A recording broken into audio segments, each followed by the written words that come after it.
ये तो चालू है ना ऑडियो? ठीक है। So very good morning to everyone. Good morning जी। सो थोड़ा आगे आके बैठ जाइए ना, आगे आके बैठ जाइए। कंफर्टेबल है वहां पर? ठीक है, चलिए। So this is basically a current affair class, right? हम बेसिकली आज की क्लास में विल टॉक अबाउट है ना current affair which is related to polity, और you can say related to constitution. ठीक है। नाउ आई होप सो कि आप लोगों का पॉलिटी बेसिक्स तो पढ़ के हो ही चुका है, right? So you all are preparing for this upcoming polity, I mean upcoming prelims के लिए 2026. You are for? अच्छा, you are basically for 2028. Okay, fine. So basically even in that case I okay, you all are for basic 27. Okay. अच्छा, आप 29 के लिए? Great. सो आपके पास तो बहुत भरपूर टाइम है। So anyway I hope so कि आप लोग को एक बेसिक अंडरस्टैंडिंग ऑफ पॉलिटी तो होगा ही, right? Because a basic understanding of any subject is the most important to understand the current development, right? Current में जो भी डेवलपमेंट हो रहा है उसको आप तभी ही समझ पाओगे जब आपको उसका बैकग्राउंड या उसका थोड़ा सा बेसिक्स पता होगा, राइट? अगर कहीं पर if you find difficult to understand, कि हो सकता है कि कोई टॉपिक अभी आपका नहीं क्लियर हुआ होगा या आपने वो टॉपिक कवर नहीं किया होगा, so even in that case it is not a big deal, it is not a problem. आप मुझे बताइएगा तो वहां पर हम बेसिक्स भी डिस्कस कर लेंगे। Will talk about the basics and then will get to the current development. ठीक है। नाउ आज की क्लास में वैसे we will talk with I mean we will start with the very first topic that is related to hate speech, right? हाँ, article 19 ये सबसे relate हो जाता है। Now what do you understand by the term hate speech?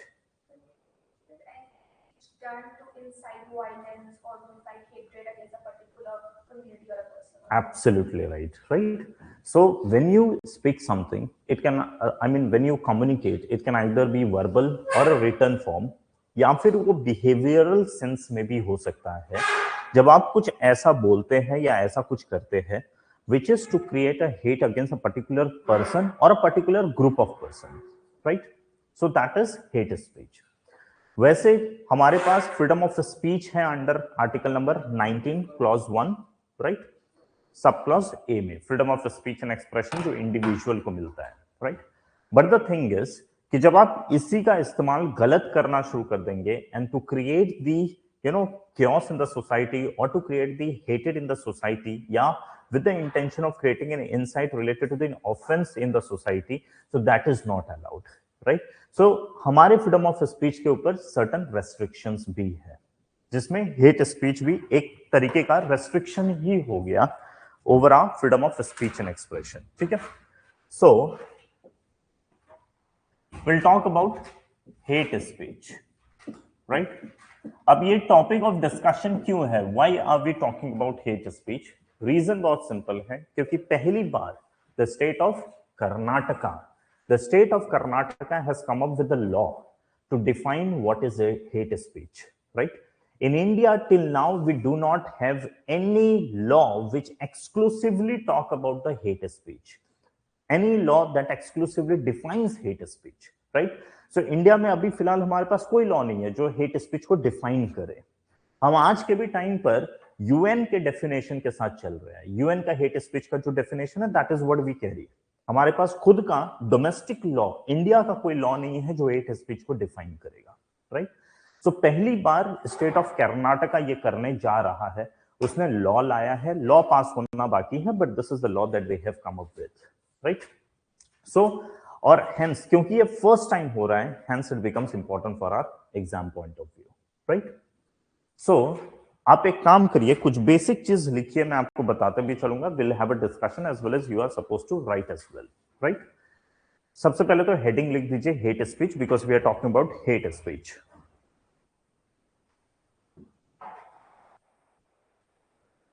First right news. आपको पहली बात तो न्यूज पता होना चाहिए, why we are talking about this particular subject, right? इसमें लिखिए Karnataka has introduced, Karnataka, the state of Karnataka has introduced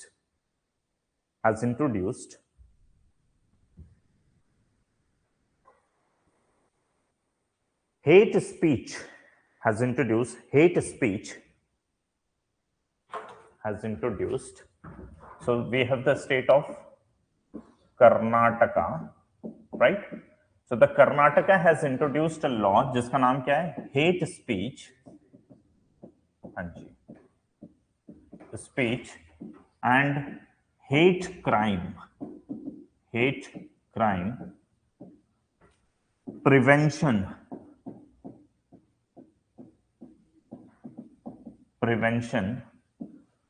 bill 2025. So this is the name of the bill that has been introduced by the state of Karnataka, right?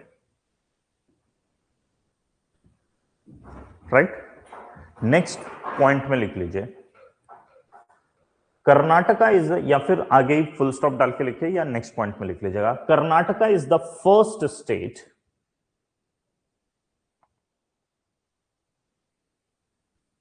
In India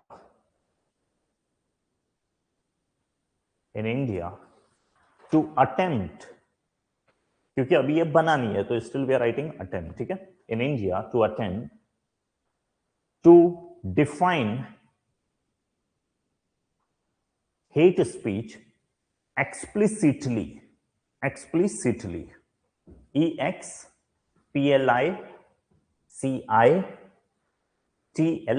explicitly, ठीक है. So Karnataka is going to be the first state, Karnataka ने law लाया है, ये bill introduce किया है, they have introduce this bill in their state legislature, state legislature से ये पास हो जाएगा, तब ये कानून बनेगा. और अगर कानून बन जाता है, जो कि ऑब्वियसली बनने ही वाला है, ये कानून बनेगा तो इंडिया में कर्नाटका पहला स्टेट होगा जो हेट स्पीच को एक्सप्लिसिटली डिफाइन करेगा कि हेट स्पीच होता क्या है इंडिया में. ठीक है जी, राइट. अब लिखते हैं कुछ बेसिक्स थिंग. अब ये तो था न्यूज की why we are discussing about this particular topic, right. So अब लिखिए हेट स्पीच और उसमें लिखिए hate speech has not been defined. Hate speech has not been defined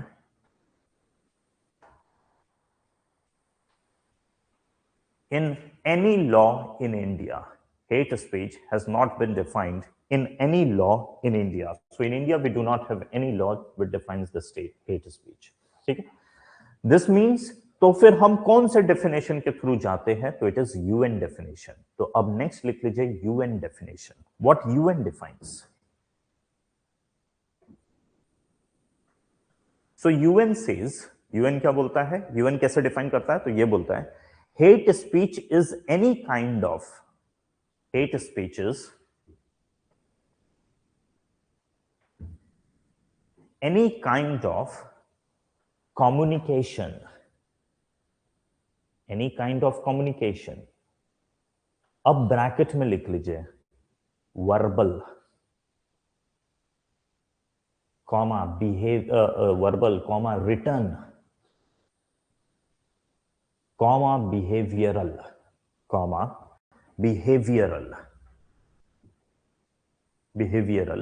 bracket को क्लोज कर लीजिए. That means we have, when we say communication, वो verbal भी हो सकता है, कोई एक्सप्रेशन के थ्रू भी हो सकता है, या कोई रिटन फॉर्म में भी हो सकता है, डायग्राम बनाकर भी आपने बना दिया, किसी भी तरीके से, ठीक है, right. Any kind of hated, that is, come bracket close, उसके आगे लिख लीजिए that is hostile,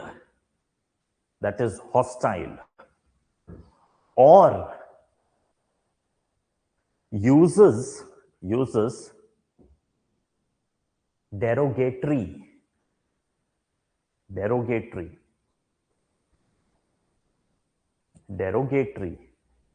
or discriminatory language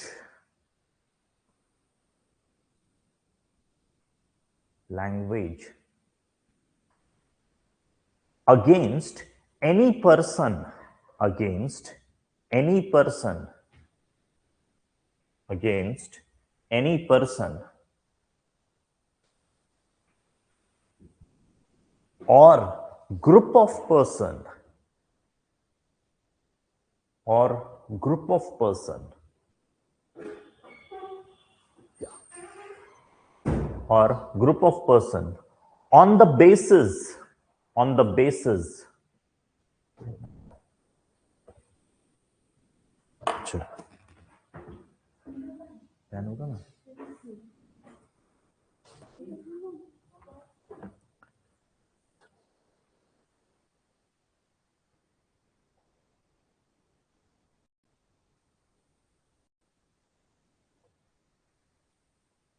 ये क्या लेक्चर 1 लेक्चर कौन फर्स्ट लेक्चर है ओके दिस 12th हाँ सॉरी टाइमिंग तो ये तो निकलने के टाइम पे उस समय लिखना होगा टाइम आउट तो तब अभी टाइमिंग इट इज 45 कितने आज की क्लास वैसे 2 आवर्स की क्लास या ठीक है सो दिस इज क्या लिखे थे on the basis of who they are on the basis of who they are or in other words on the basis of their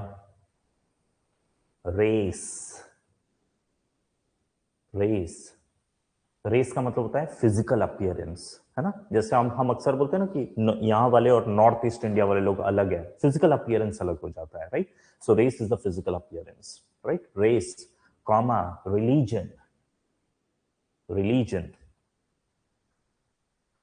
comma ethnicity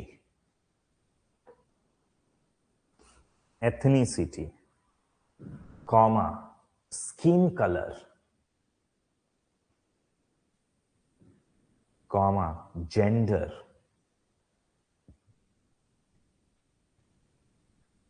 comma social origin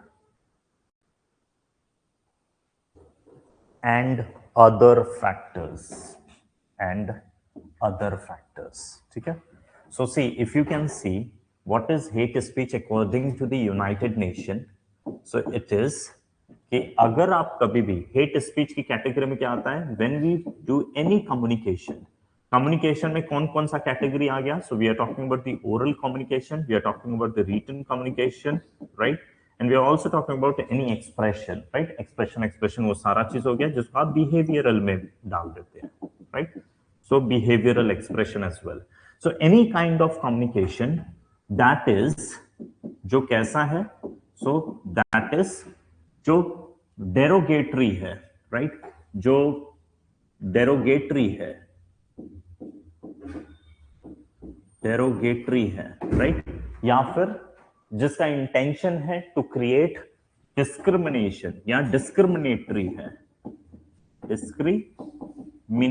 है right so any communication if you do any communication which is derogatory या फिर जिसका intention है discrimination create करना यानी discriminatory है किसके against में तो against any person there is any person और a group of person right person या ग्रुप ऑफ पर्सन के अगेंस्ट में राइट और ये किस बेसिस पे आपका ये स्पीच है the communication which is derogatory against the person this is on the basis of किस बेसिस पे तो ऑन द बेसिस ऑफ उसका कोई भी रेस हो गया रिलीजन हो गया ये कास्ट हो गया या फिर आपका कोई हाँ जी जेंडर हो गया या सोशल फैक्टर हो गया एथनिक फैक्टर हो गया रिलीजियस फैक्टर हो गया एक्सेट्रा ऑल दोस थिंग्स ठीक है so such type of things are considered to be derogate I mean hate speech what is it clear now अब सवाल है कि though we do not have the definition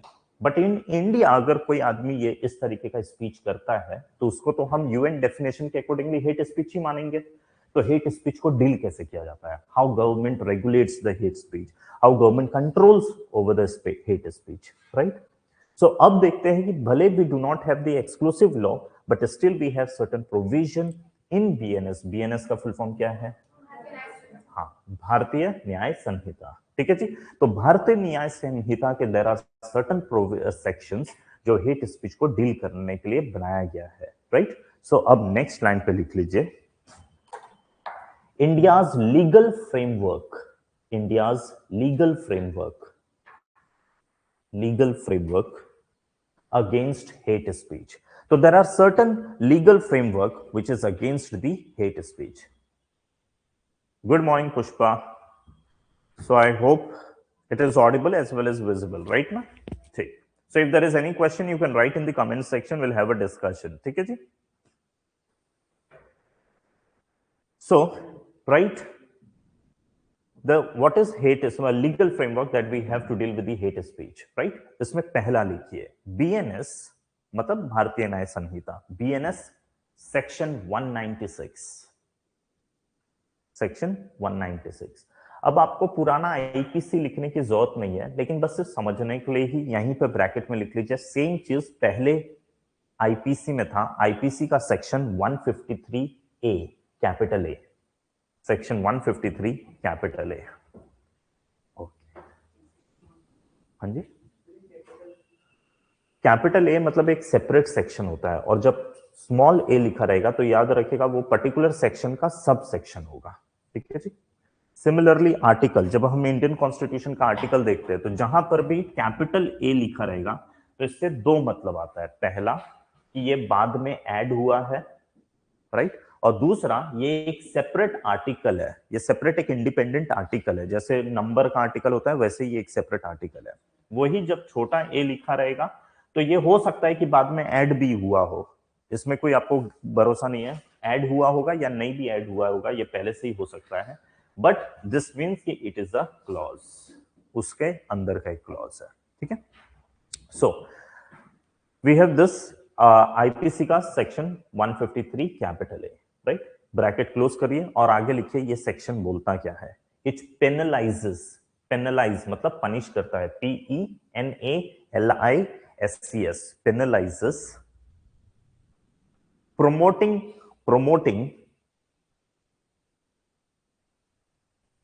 enmity, ENMITY, enmity between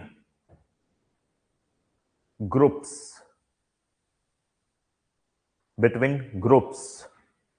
on the ground of race,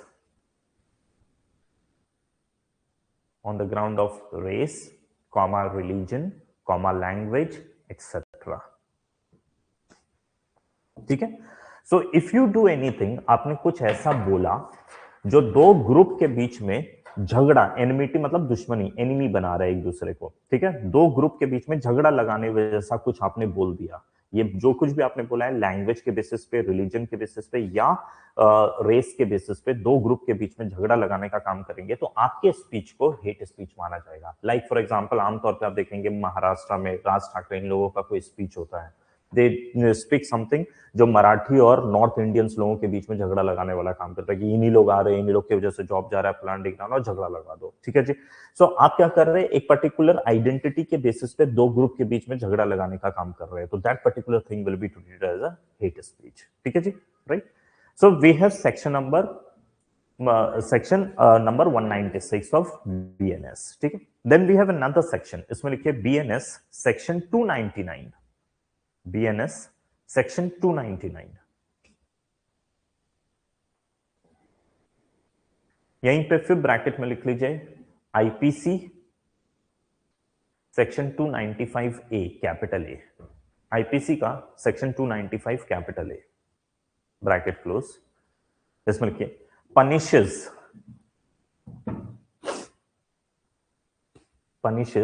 deliberate,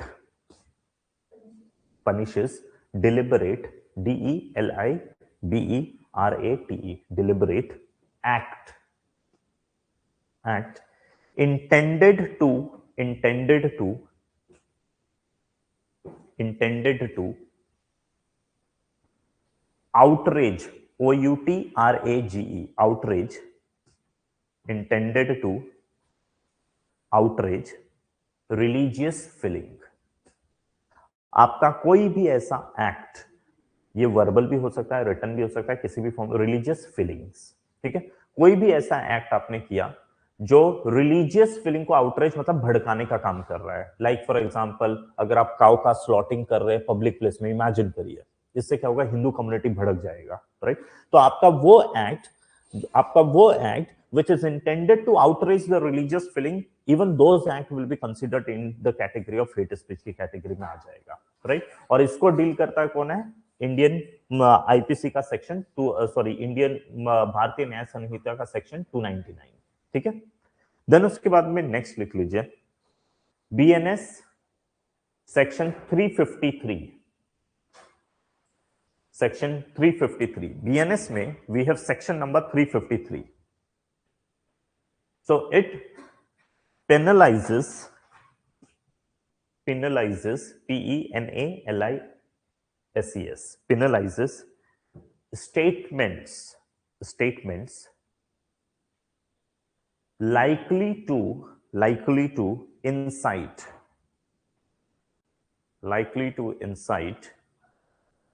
offense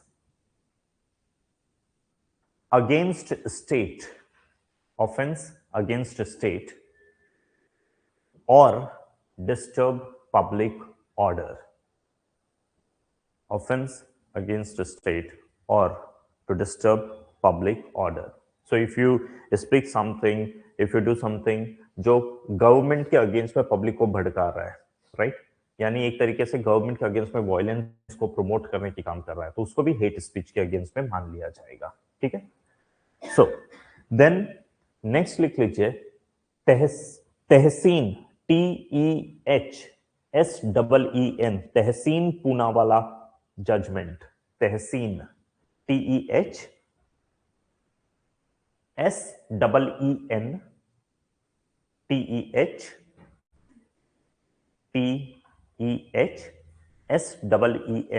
Tehseen Poonawalla judgement, right.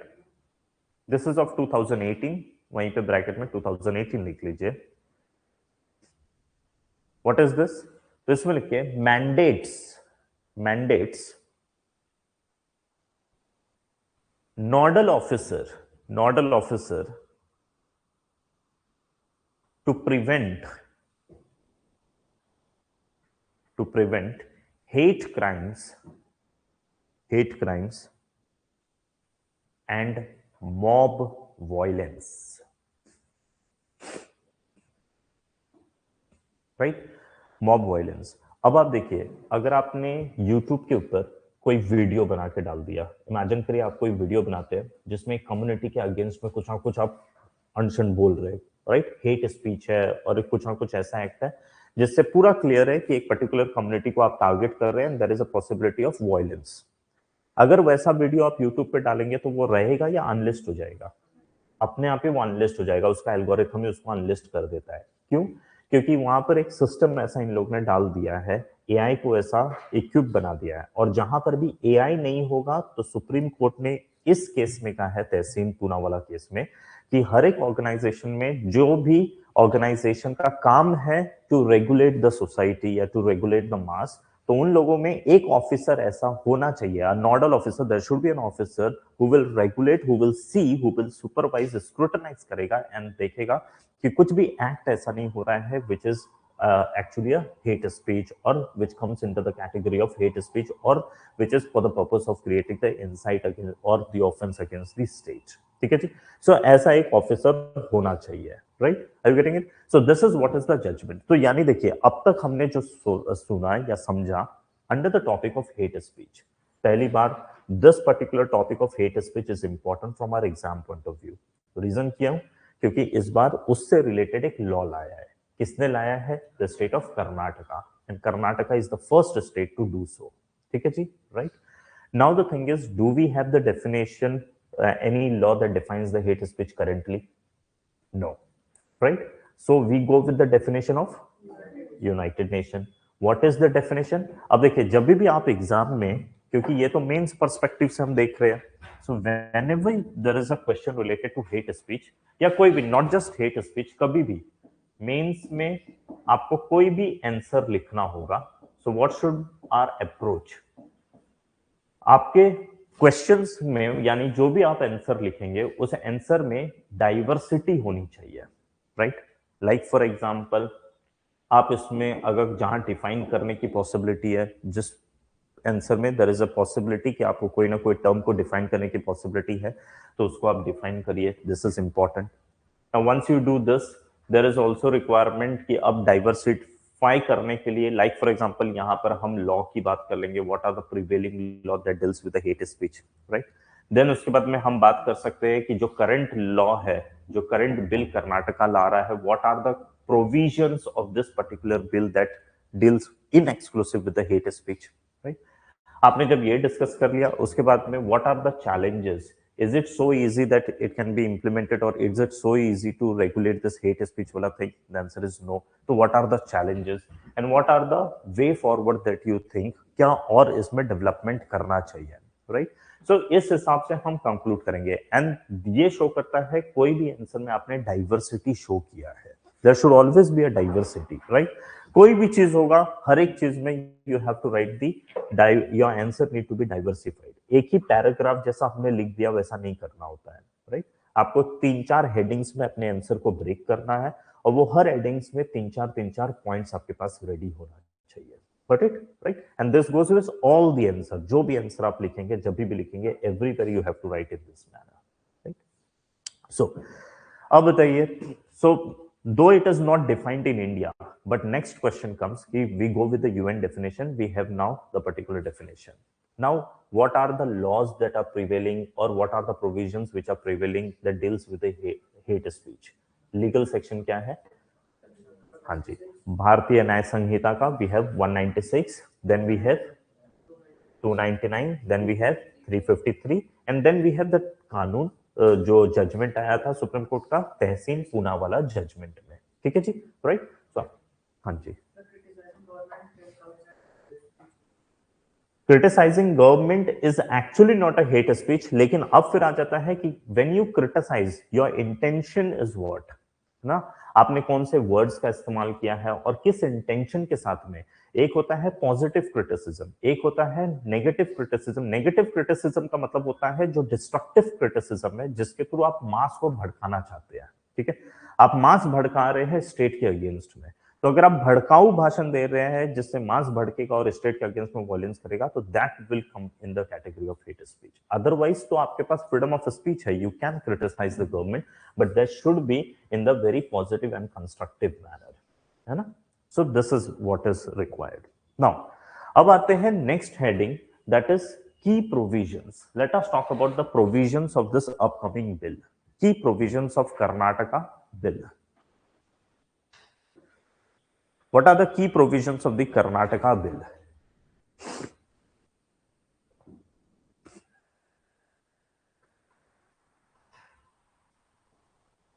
Right? So the very first thing, explicit definition. This is the very important thing of this upcoming bill, that it defines the hate speech very explicitly. Explicit definition. ठीक है, इसमें आगे लिखिए, covers the expression, covers expression causing injury, hostility, or disharmony.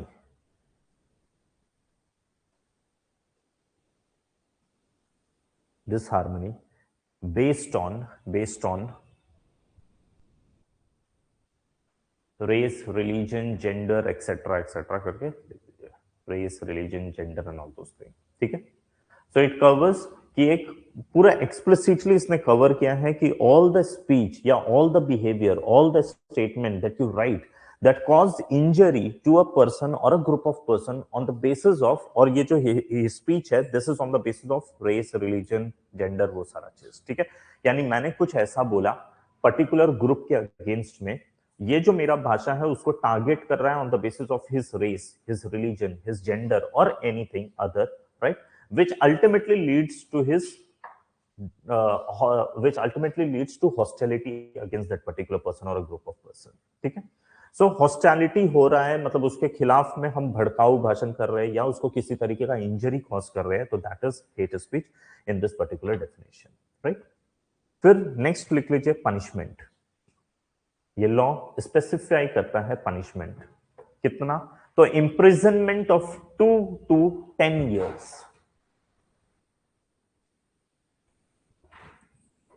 imprisonment of 2 to 10 years, right, and fine, 2 to 10 years and fine plus fine,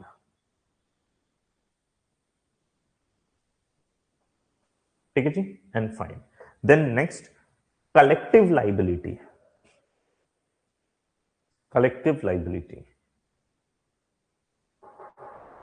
right, collective liability ये बोलता है कि if there is any organization, उस organisation में official position पे रहते हुए कोई बंदा हेट स्पीच अगर करता है, ऑफिशियल पोजीशन पे रहते हुए, तो वो पूरे कलेक्टिव, पूरे ऑर्गेनाइजेशन को लायबल माना जाएगा, और जो भी उसका इंचार्ज है, इवन इंचार्ज के अगेंस्ट में भी एक्शन लिया जा सकता है, ठीक है, right. So this is collective liability. इसमें आगे लिखिए, if crime is linked to an organisation, if crime is linked to an organization, comma, office bearer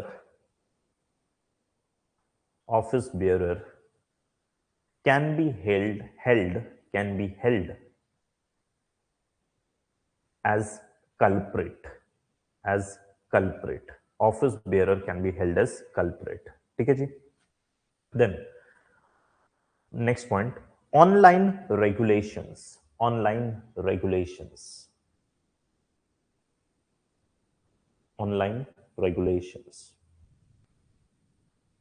इसमें state is empowered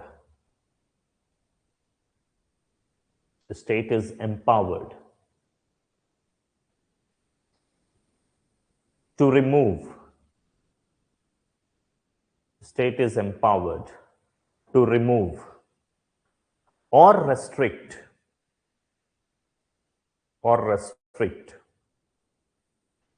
digital content carrying hate speech. It's a type of state censorship. Yeah, absolutely, it is like a state censorship, ठीक है जी। So is the state censorship an essential tool, or it should be, I mean, thing that should be there in place or not? Arguments against it. Yeah, absolutely, there can be a pro as well as against the argument, right? Exactly, to certain extent it is required, very much important, because in the society जहां पर इतनी multiplicity है, इतनी diversity है, in this type of society it is very important कि content should be regulated, otherwise एक content दूसरे particular group को target कर सकता है, तो content regulation is also important for the to ensure कि society में harmony बने रहे, right? इसके लिए censorship होना चाहिए, लेकिन सेंसरशिप के ऊपर एक पर्टिकुलर रेस्ट्रिक्शन होना चाहिए, there should not be an absolute censorship, because it will ultimately lead to the violation of the freedom of speech and expression, ठीक है। तो सेंसरशिप और जो सेंसरशिप का जो एक पर्टिकुलर एक्सटेंट है, the extent should be regulated, to what extent censorship should be there, it's उसका होना बहुत जरूरी है, it should be there in the place, but not to an extent कि वो एब्सोल्यूट नेचर का हो जाए, एग्री, राइट। सो ऑनलाइन चीजों को रेगुलेट किया जा सकता है। And next is the provision, उसमें आता है suo, SUO, suo motu action, suo motu action. Suo motu action का मतलब होता है इस, सॉरी,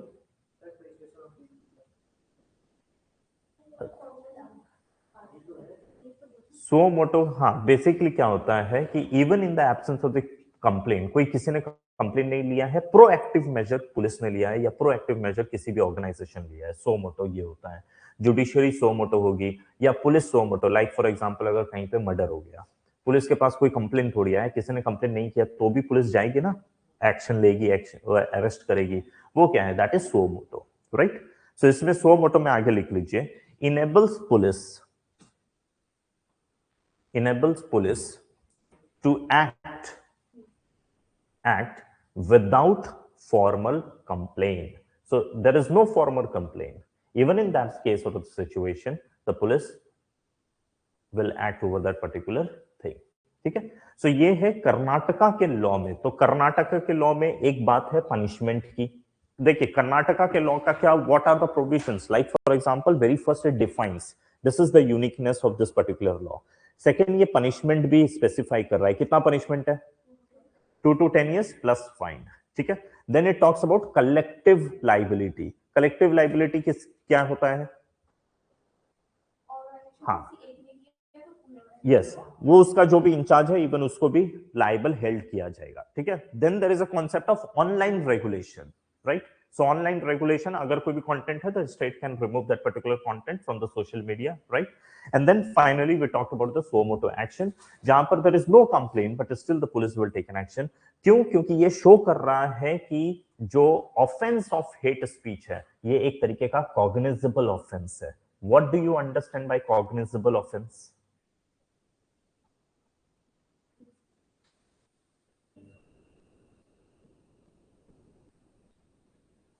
कॉग्निजेबल ऑफेंस मतलब एक तरीके से ये बहुत ही सीरियस ऑफेंस की कैटेगरी में आ गया, ठीक है जी, ये सीरियस ऑफेंस है, ठीक है जी। तो और जिसमें बेल राइट होता है या नहीं होता है, bail is not a right, ठीक है। नॉन कॉग्निजेबल ऑफेंस में इट इज राइट, यस, यहां पर बेल आपका राइट नहीं होता है, बेल आपको कोर्ट देगा, राइट नहीं है। जहां राइट होता है वहां पर पुलिस अरेस्ट ही नहीं करती है, वो बस सिर्फ कंप्लेन लिख ली और मैटर कोर्ट में भेज देती है, आपको कोर्ट में सीधा चले जाना है, अरेस्ट किया ही नहीं है। लेकिन जब कॉग्निजेबल ऑफेंस हो जाता है दैट इज वहां पर bail is not the right, वहां पर पुलिस अरेस्ट करेगी, अब आपको कोर्ट में अप्लाई करना पड़ेगा बेल के लिए, फिर court will decide whether to grant the bail और नॉट, ठीक है जी, protect. So this is the provision related to the current law, right? But अब सवाल आता है कि ये सारे चीजों के बावजूद भी is it that easy to control the hate speech? No, there are certain challenges जो hate speech में still continue कर रहा है, ठीक है। तो अब next heading लिख लीजिए challenges. Challenges in its regulation. Challenges in its regulation. The very first challenge is low conviction. Low conviction. Low, LOW, low conviction. इसमें आगे एरो मार्क लिख लीजिए, only 1 in 5 cases, only 1 in 5 cases, only 1 in 5 cases under section 153A, under section 153A,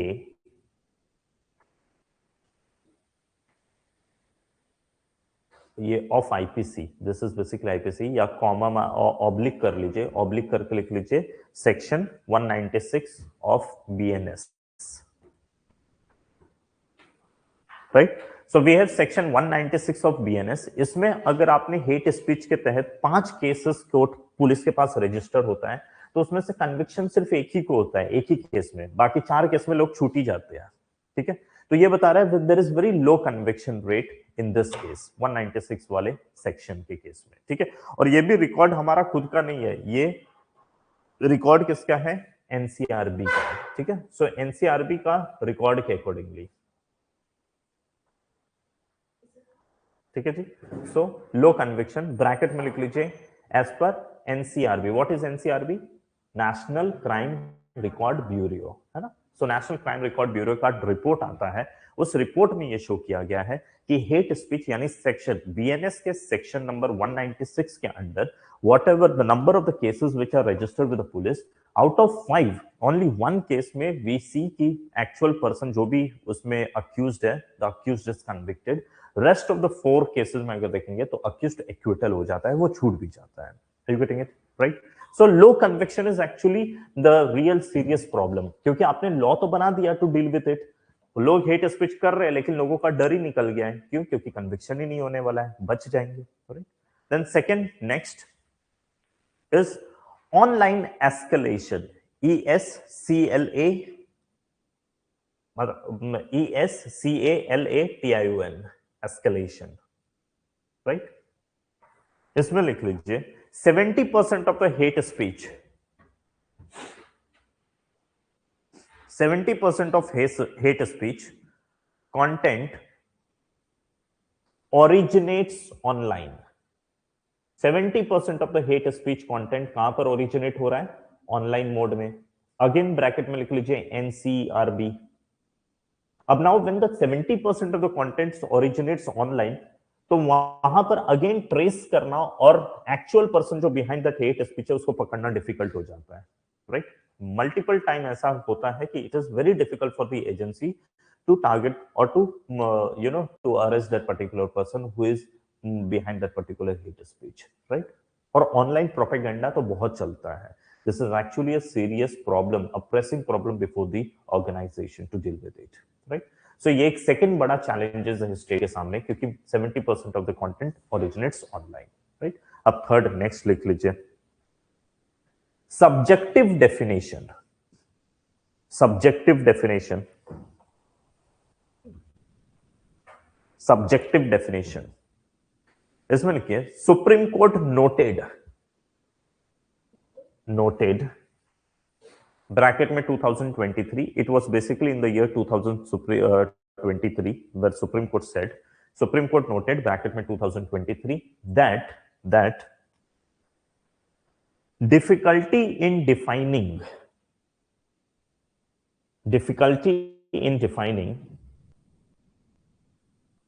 hate speech, difficulty in defining hate speech objectively, difficulty in defining hate speech objectively leads to misuse. Because आपने objectively define तो नहीं किया कि ये बोला तो ही hate speech होगा, वो बोला तो ही हेट स्पीच होगा, ऐसा ऑब्जेक्टिव डेफिनेशन तो है नहीं. It is subjective. हम कॉन्टेक्स्ट पूरा देखते हैं.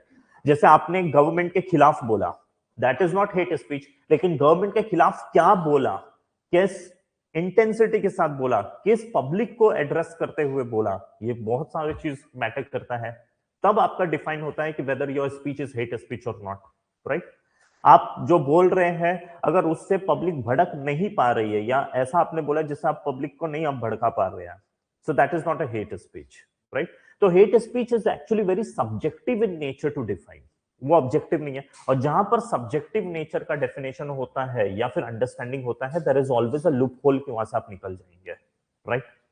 लाइक फॉर एग्जांपल कोई पॉलिटिशियन ने कुछ, like just take an example, Raj Thackeray ने अगर कुछ स्पीच दिया, आपको लग रहा है कि उससे पब्लिक भड़केगी, राइट? पब्लिक भड़क जाएगी और उससे कुछ ना कुछ दंगा हो जाएगा या कुछ, तो आपके definite accordingly it is a hate speech. लेकिन फिर इनके जो भी एडवोकेट्स होंगे वो कहेंगे कि नहीं, इनके स्पीच से हेट स्पीच नहीं हुआ है बिकॉज इनके स्पीच से कोई पब्लिक भड़की नहीं है, या फिर वो भड़काने का इंटेंसिटी नहीं था, सिर्फ एड्रेस कर रहे थे, ऑल दोस थिंग. तो अब यहाँ आर्गुमेंट होगा, और अगर उसका आर्गुमेंट थोड़ा भी स्ट्रॉन्ग निकला तो वो फ्री होके निकल गया, right? Because it is very subjective nature का डेफिनेशन. और यही सुप्रीम कोर्ट ने कहा था कि because the definition is very subjective, objective definition नहीं है, तो it is very difficult to actually convict the person. और इसीलिए आप देखेंगे 5 में से 4 केस में बच्चा निकल ही जाता है, मतलब वो बच्चा नहीं, वो निकल ही जाता है, पर्सन जो है एक्विटल निकल ही जाता है, ठीक है जी? So you will see this is the case, right? Next point, political influence. Next point लिख लीजिएगा, political influence. Generally hate speech जो दिया जाता है, it is always by a person who is either a politician और under the influence of the politicians, right? So political influence is also one of the reason कि conviction बहुत कम है. आम आदमी रहता तो 1 सेकंड के लिए पकड़ा भी जाता, फंस भी जाता है. ये इन लोग इन्फ्लुएंशियल पर्संस होते हैं, तो इन लोग कई बार निकल जाते हैं. और हेट स्पीच अगर आप उसका टाइमिंग देखेंगे, you will notice hate speech अक्सर होता है इलेक्शन के आसपास में. जब इलेक्शन आना है, हेट स्पीच का एक वेव शुरू हो जाता है. इलेक्शन खत्म, हेट स्पीच खत्म, right. So this is also shows कि बिकॉज उसका वो ड्यूरेशन है, वो सीजन है ऑफ हेट स्पीच, और वो person who is giving the hate speech is an politician और इन्फ्लुएंशियल पर्सन, अक्सर उसका कॉन्विक्शन हो नहीं पाता है. राइट. तो आप उसको डील नहीं कर पा रहे. तो इसमें लिख लीजिए पॉलिटिकल इन्फ्लुएंस में hate speech FIR, hate speech FIR rises by 30 to 50%, rises by 30 to 50%, 50% before elections. Again bracket में एनसीआरबी लिख लीजिए, नेशनल क्राइम रिकॉर्ड ब्यूरो. ठीक है, एनसीआरबी ये कहता है. Got it, right. So this is actually the challenge. ये challenges है जिसकी वजह से समस्या हो रहा है. राइट. अब नेक्स्ट लिख लीजिए सुप्रीम कोर्ट का जजमेंट क्या है. Supreme court judgment on hate speech.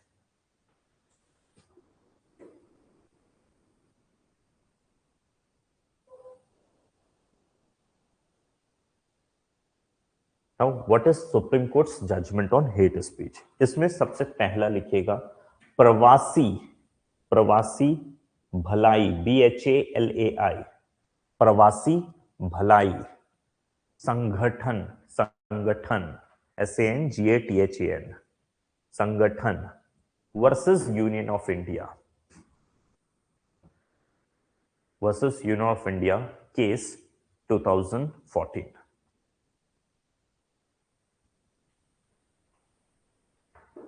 ठीक है, इसमें लिख लीजिए एक्चुअली इसमें हुआ क्या था मैं बताता हूं आपको. पॉलिटिशियंस, राइट, महाराष्ट्र में basically they gave certain speech, right, which was considered to be a speech under the hate speech. That means it was a hate speech. Matter जब सुप्रीम कोर्ट में गया तो क्योंकि सब्जेक्टिव नेचर ऑफ डेफिनेशन है, subjective argument हो जाता है वहां पर, हेंस उन लोग निकल गए, फ्री हो गए. लेकिन इस केस में सुप्रीम कोर्ट ने दो चीज को नोटिस किया. पहला इज द सब्जेक्टिव डेफिनेशन जो बहुत ही एम्बिग्यूटी क्रिएट कर देता है, which gives the scope for the accused person to get acquittal.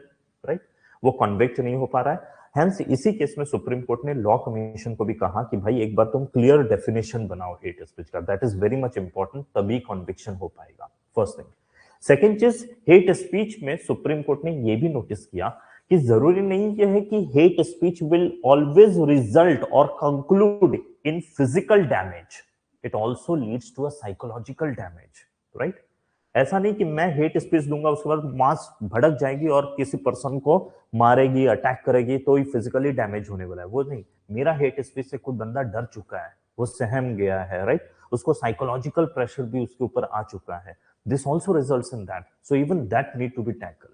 नहीं तो अब तक हम सिर्फ देखते थे कि पब्लिक भड़की क्या, डंडा लेके मारा क्या, नहीं मारा तो अरे वो डंडा उठाया भी नहीं, फिर से डंडे को देखा सामने वाला डर गया, वो एकदम सहम हो चुका है, तो वो भी तो हेट स्पीच की कैटेगरी में आपको कंसीडर करना चाहिए. This is what supreme court said in the year 2014. Got it, right. So इसमें आगे लिख लीजिए supreme court requested the law commission, supreme court requested the law commission to consider defining hate speech, to consider defining hate speech, to consider defining hate speech and recommend strengthening law and recommend करो strengthening law and recommend strengthening law. ठीक है, ताकि law मजबूत हो और लोगों को convict किया जाए, किसी को हम एक्विटल ऐसे फ्री नहीं छूट जाए. ठीक है, so this is what is important. Next लिख लीजिए, next case Ramji Lal Modi versus state of Uttar Pradesh case, versus state of Uttar Pradesh case. इसमें supreme court upheld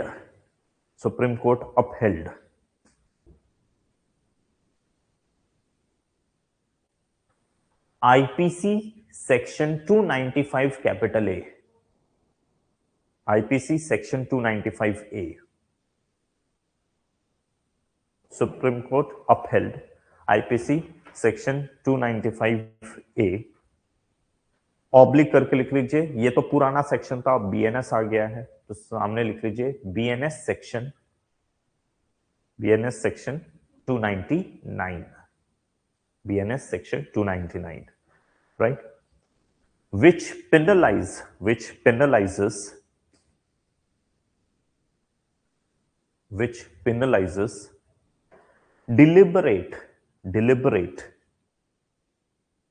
deliberate and malicious, MALITIOUS, malicious, ठीक है, which penalizes deliberate and malicious act intended to outrage religious feeling,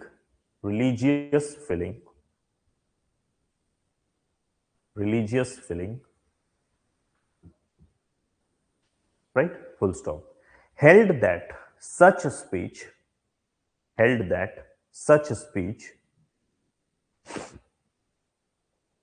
can be restricted,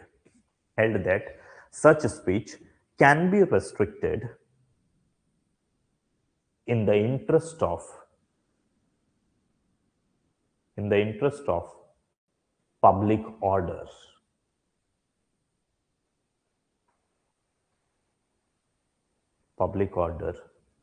Comma, reinforcing that hate speech,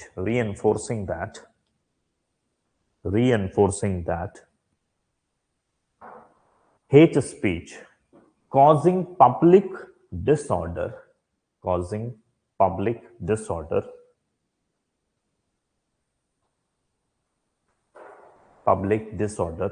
is not protected. Hate speech causing public disorder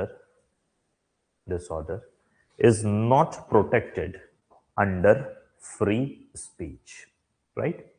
So is not protected under free speech. ठीक है?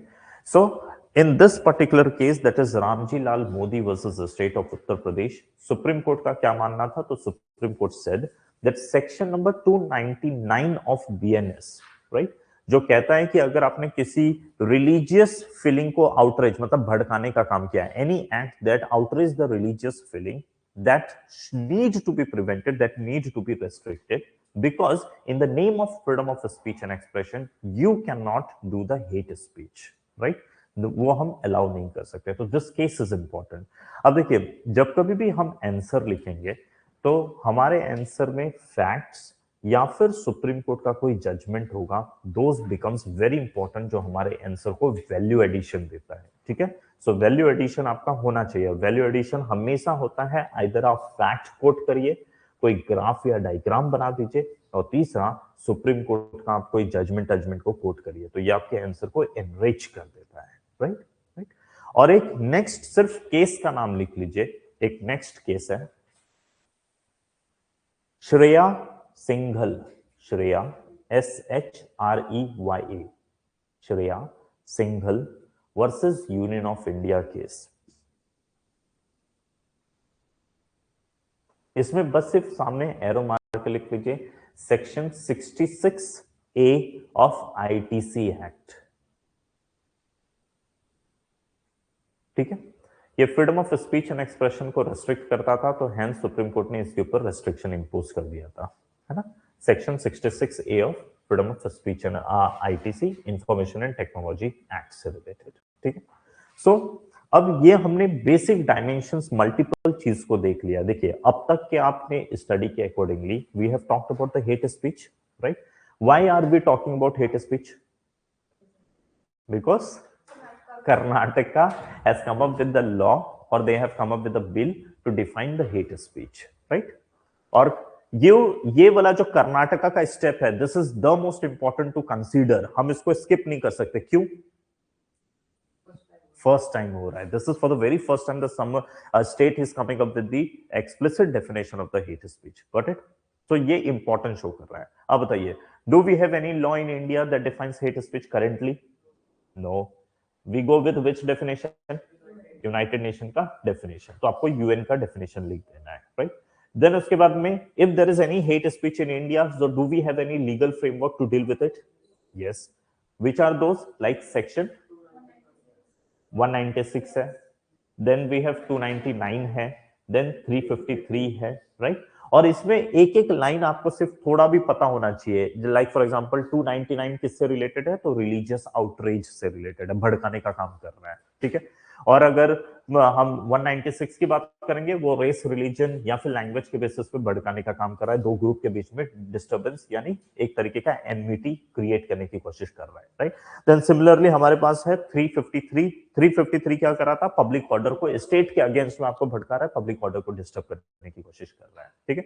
और then we talked about one case जिसमें nodal officer appoint करने के लिए कहा, that was Tahseen Poonawalla case, ठीक है? तो आपको एक बेसिक केस भी पता चल गया. Then we talked about the key provisions और फिर वैसे ही हम फर्दर आगे बढ़ गए, ठीक है?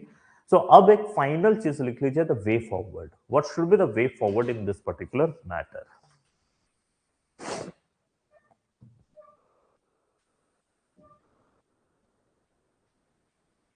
वे फॉरवर्ड क्या है? तो वे फॉरवर्ड में पहला लिख लीजिए क्लियर डेफिनेशन.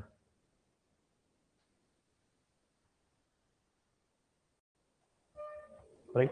इसमें क्या होगा? डेफिनेशन में एरो मार के लिख लीजिए, adopt harm based definition. Harm, HARM, harm based definition,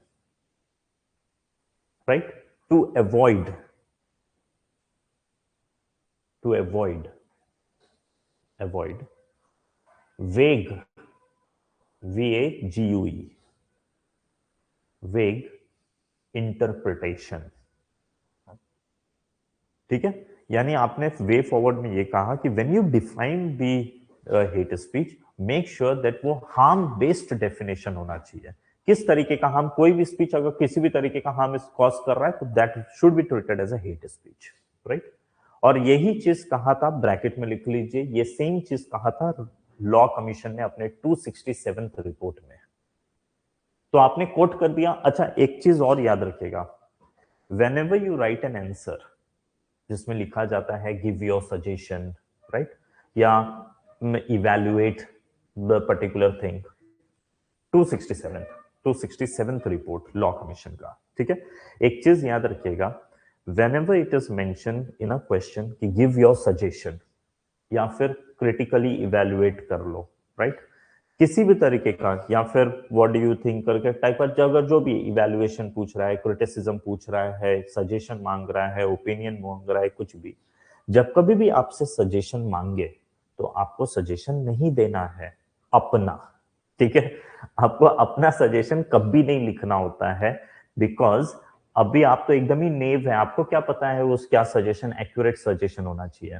experts लोग बैठे हैं जिन्होंने ऑलरेडी सजेशन दे रखा है. You must quote those suggestion, right? You are supposed to write their suggestion. You are not, suggestion आपसे भले ही हमने मांगा है, लेकिन इसका जरा भी ये मतलब नहीं है कि आपको अपना दिमाग लगा के लिखना है, ठीक है? आपको वही सजेशन को कोट, और जहां तक पॉसिबल हो अगर आपने उसको कोट कर दिया कि the same suggestion has been given by the law commission, like for example यहां हमने लिख दिया हार्म बेस्ड डेफिनेशन होना चाहिए, और साथ में आपने मेंशन कर दिया कि the same thing has been written in the 267th report of the law commission. तो ये बताता है कि आपका सजेशन बहुत ऑथेंटिक है, right?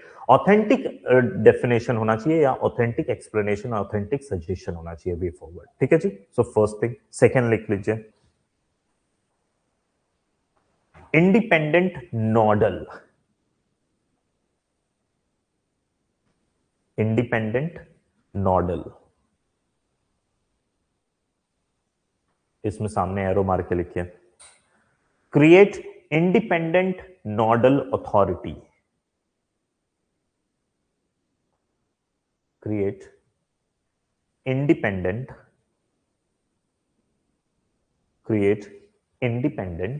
nodal authority outside police chain, CHAIN, police chain, outside police chain for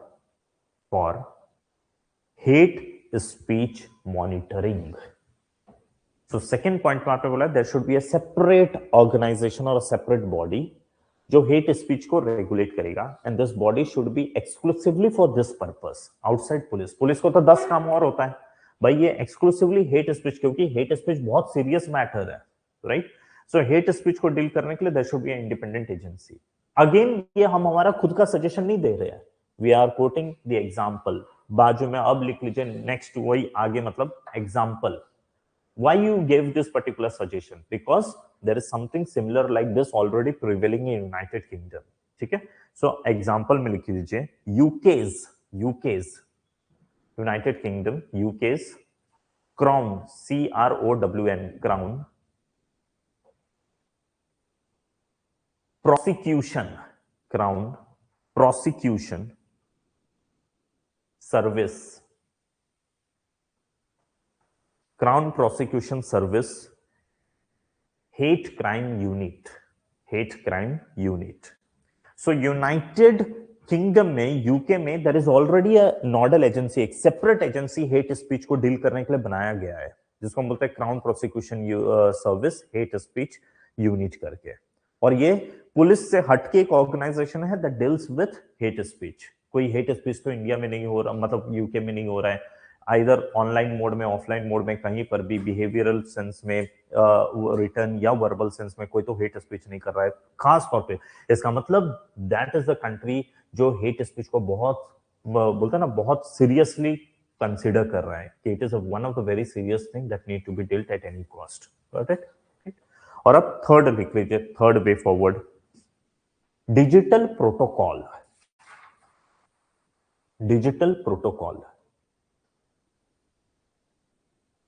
digital protocol इसमें लिख लीजिए mandate 48 hour take down window, 48 hour take down windows and traceability, TRACE, trace करते हैं ना, traceability, TRACEBILITY, traceability for repeat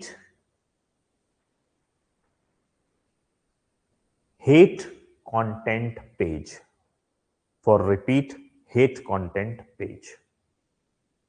यानी the third point says कि if कहीं पर भी हेट स्पीच दिखा, कोई ऐसा कंटेंट है which is hate speech, right, with in the span of 48 hours उसको टेक डाउन तो कर देना चाहिए, मतलब वो प्लेटफॉर्म से उसको वो हेट स्पीच को हटा देना चाहिए, पहला चीज. और सेकंड, हमारे पास ये भी मैकेनिज्म अवेलेबल होना चाहिए by which we can trace कि कोई एक पर्टिकुलर साइट या पर्टिकुलर पेज है क्या जहां पर कंटिन्यूअसली हेट स्पीच क्रिएट ही किया जा रहा है जानबूझकर. अगर उसको आपने ट्रेस कर लिया तो आप उसको ब्लॉक कर सकते हैं, राइट. सो सोर्सेस कहां से ओरिजिनेट हो रहा है उसको भी हमें ट्रेस करना रिक्वायर्ड है. This is also essential. Got it? यहीं पर एक काम कर लिया अलग से, सुप्रीम कोर्ट का एक स्टेटमेंट लिखिए.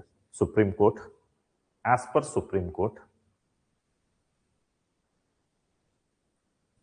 इसमें लिखिए free speech cannot be licensed. This is the statement by Supreme Court. So whenever you write about the free hate speech, आप शुरू भी कर सकते हैं सुप्रीम कोर्ट के इस स्टेटमेंट के साथ में, ठीक है. जैसे आपको कंफर्टेबल लगे, या तो आप लास्ट में भी लिख सकते हैं, स्टार्ट कर सकते हैं, जैसे भी आपने अपने आंसर को स्ट्रक्चर किया है, right. So right, free speech can not be license for hate or violence. Free speech cannot be licensed for hate or violence. Full stop. Reaffirming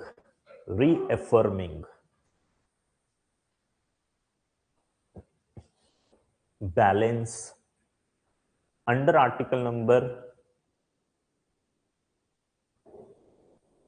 19, reaffirming balance under article number 19, clause 1, subclause A, right, and clause 19, clause 2, 19 clause 2, ठीक है, full stop. A clear harm based law, a clear harm based law,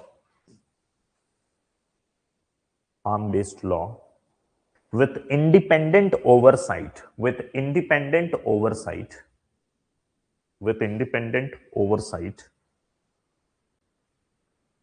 can curb, curb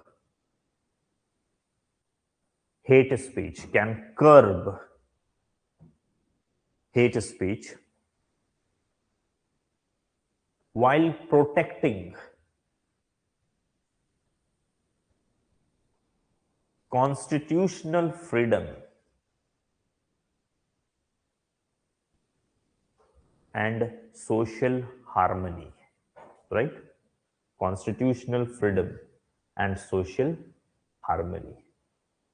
okay, so अब आपके पास पूरा content related to hate speech आ गया कि what is hate speech, what are the provisions of the Karnataka का जो law है वो हमने देखा, सुप्रीम कोर्ट का जजमेंट हमने देखा, we have also talked about some of the challenges which are prevailing in the aspect of dealing with the hate speech, right? And also we have talked about some of the points related to the way forward, what we can think as a way forward. Plus आपके पास एक quote करने के लिए you have the definition और you have the line of the supreme court, जहां सुप्रीम कोर्ट कहता है कि फ्रीडम जो आर्टिकल 19 वाला जो freedom of speech and expression है, that can not be a licence, है ना, वो हेट स्पीच के लिए आपको लाइसेंस नहीं ग्रांट करता है, ठीक है जी. So we have this particular statement to start with, right. आप एक सेपरेट अलग से क्वेश्चन लिखिए, ये क्वेश्चन को घर पे जाकर आराम से आंसर करिएगा. आंसर करने के लिए you have the content, on the basis of this content you have to answer, ठीक है. कंटेंट भी आपको कुछ अलग से देखने की जरूरत नहीं है, this is what you have mention, इसी के बेसिस पे आपको बस सिर्फ स्ट्रक्चर करना है अपने आंसर को. Got it? So right the question. Hate speech regulation in India, hate speech regulation in India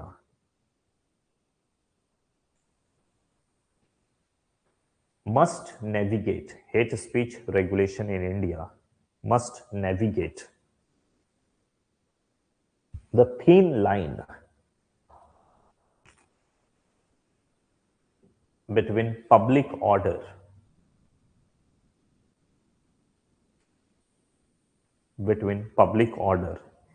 and free expression,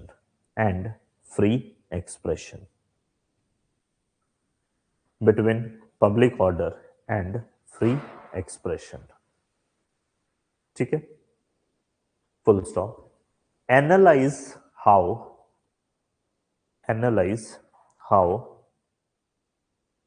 institutional reform,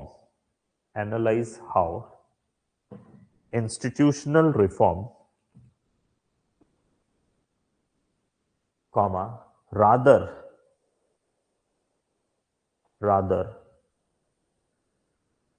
punitive, punitive, punitive overreach, rather punitive overreach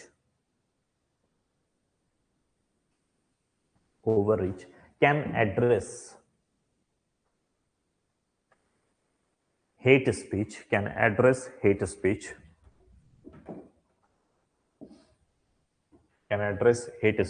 without diluting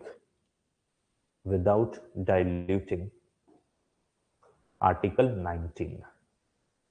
इसको simple सा 150 words में लिखिएगा कि how we can answer this particular question on the basis of the given information, ठीक है जी, right. Now can you tell me who is currently the law minister of India? अच्छा, अभी हमने कर्नाटका की बात की. What is the capital of Karnataka? Bengaluru. हाँ, कर्नाटका में किसकी गवर्नमेंट है? कांग्रेस की गवर्नमेंट है। Who is the chief minister? अच्छा, ये बेसिक कुछ फैक्ट्स भी देख के रखेगा, कुछ बेसिक्स इंफॉर्मेशन पता होना चाहिए। अच्छा, who is the law minister of India? Bharat के law minister. Who is the defence minister of India? Who is the home minister of India? Amit Shah. ठीक है, ये दो तीन जो पॉपुलर लोग हैं ये है। तो law minister of India currently है अर्जुन राम मेघवाल। ठीक है, सो अब एक चीज समझिए, what we are here to talk about. So we have the chief minister, sorry this one, law minister. सो जो लॉ मिनिस्टर है, मिनिस्टर, इनका नाम है अर्जुन राम मेघवाल। ठीक है जी, अर्जुन राम मेघवाल। अर्जुन राम मेघवाल ने क्या किया, अभी रिसेंटली पार्लियामेंट में, he is the law minister, तो पार्लियामेंट में एक क्वेश्चन रेज किया गया, जिस क्वेश्चन का इन्होंने आंसर किया है। Right now, what is the question? The question was asked, what is the current status of pendency of case in our judiciary. और अर्जुन राम मेघवाल से पूछा कि बताओ जरा भाई, what is the rate of pendency of case in Indian judiciary. तो अर्जुन राम मेघवाल ने एक बहुत इंपॉर्टेंट चीज हाईलाइट, वैसे ये हाईलाइट क्या किया पहले से ही सबको पता है, लेकिन फिर भी इन्होंने ये कहा कि if you look at the cases which are pending right in judiciary, so he said कि अगर आप सुप्रीम कोर्ट लेवल की बात करो या फिर हाई कोर्ट पे आ जाओ या फिर सबऑर्डिनेट कोर्ट्स पे आ जाते हैं, ठीक है, तो सुप्रीम कोर्ट में लगभग अभी approximately 90,000 cases are pending going on. ठीक है, अगर आप हाई कोर्ट में आएंगे तो यहां पर लैक्स में चले जाता है और यहां पर तो करोड़ में, यहां पर लगभग अप्रोक्सीमेटली 5 करोड़ केसेस पेंडिंग है, और इसमें भी 80 लाख के करीब में केसेस यहां पर भी पेंडिंग है, लैक्स में अप्रोक्सीमेट मान लीजिए। ठीक है, not exact number is required but this is the thing, right. So cases बहुत पेंडिंग है। इनफैक्ट इलाहाबाद हाई कोर्ट जो है अपना, यहाँ पर तो 11 लाख तो इधर ही अकेला ही केस पेंडिंग है, बहुत सारा केसेस पेंडिंग चल रहा है। ठीक है, so this is the status of pendency of cases. यहां से एक चीज आपको पता चलता है कि अगर केस पेंडिंग चल रहा है, the case is going on pending, cases अगर आपका पेंडिंग है, right, so this is what, this is nothing but the delay in justice, right? So this is delay या justice आप बोल सकते हैं कि यहाँ justice delay हो रहा है, और जहां पर भी justice delay हो जाएगा तो we have a phrase justice denied वाला चीज है, तो हम ये भी तो बोल सकते हैं कि this is justice denied। ठीक है, so justice delayed is justice denied, we all know। तो यानी लोगों को जस्टिस नहीं मिल रहा है। अब सवाल है कि भैया अगर इफ जस्टिस नहीं मिल रहा है, if justice is getting delay, तो व्हाट आर द प्रॉब्लम, क्यों ऐसा हो रहा है? तो यहां पर अराइज हो जाता है एक चीज कि देयर आर स्ट्रक्चरल प्रॉब्लम, इसमें बहुत स्ट्रक्चरल प्रॉब्लम है, right, there is structural problem which is going on, right. और ये स्ट्रक्चरल प्रॉब्लम की वजह से देयर आर मल्टीपल, ये सिर्फ ये तो आउटकम, ये तो आपको एक ऑब्जेक्टिव फॉर्म में दिख रहा है, मटेरियल फॉर्म में दिख रहा है कि इतना केसेस छूट गया है, लेकिन इन स्ट्रक्चरल प्रॉब्लम के वजह से इसका बहुत ही भयंकर नेगेटिव इंपैक्ट हो रहा है सोसाइटी के ऊपर।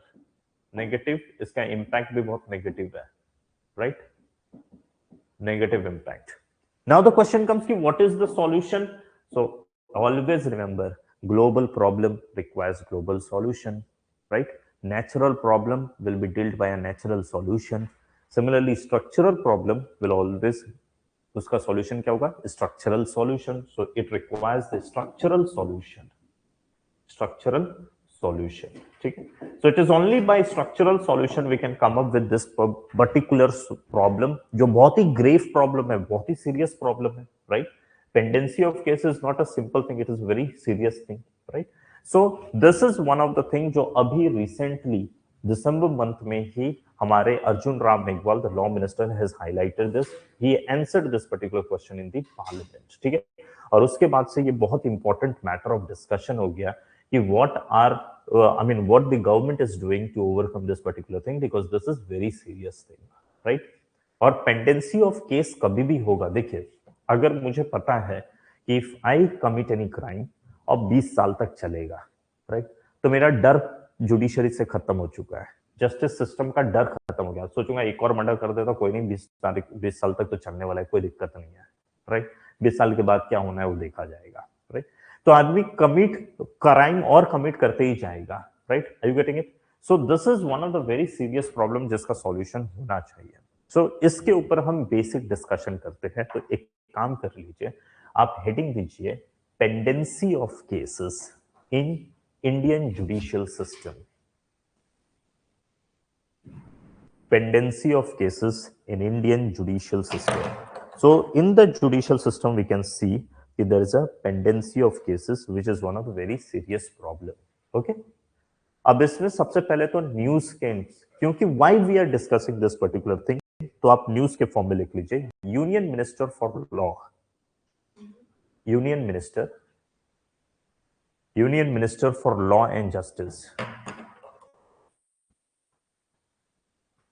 या Sitaramayya, absolutely right Pushpa.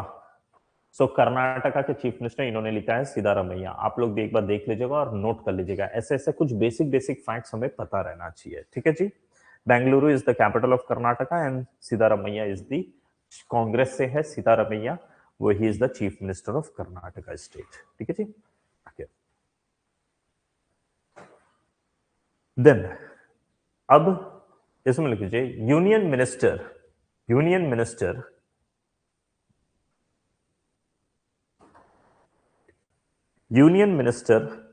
For law and justice, वहीं पे सामने उनका नाम भी लिख लीजिए, क्या है? Arjun Ram Meghwal. Union minister for law and justice Arjun Ram Meghwal. इसमें लिख लीजिए informed the parliament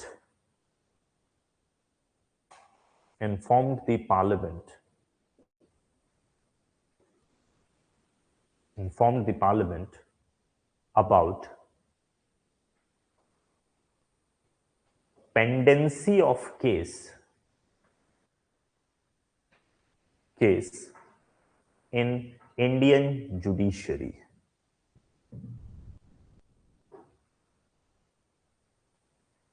Pendency of case in Indian judiciary, comma, citing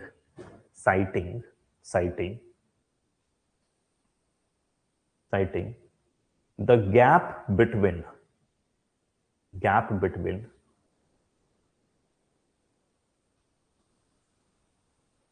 high vacancies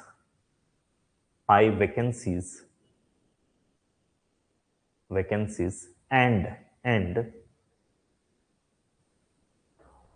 overburdenness.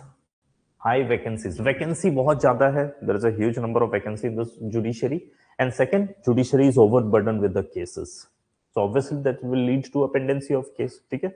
So gap between high vacancies and overburdenness of judiciary as the reason. He cited this as the reason, right. अब इसमें आप एक दो point पहले लिखिए fact से related. तो अभी पहले हेडिंग दीजिए थे स्टेटस ऑफ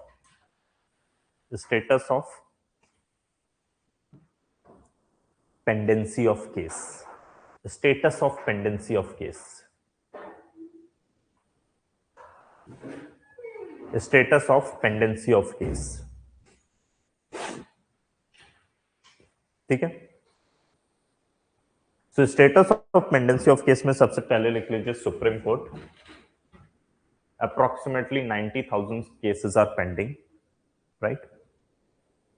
और इनफैक्ट इन्होंने यहां पर यह भी स्टेट किया कि in the last 2 to 3 years about 30% से ये पेंडेंसी ऑफ केसेस इंक्रीज हुआ है, राइट। देन नेक्स्ट, हाई कोर्ट में approximately 80 lakhs of cases are pending, and the subordinate court, approximately 5 crore cases are pending.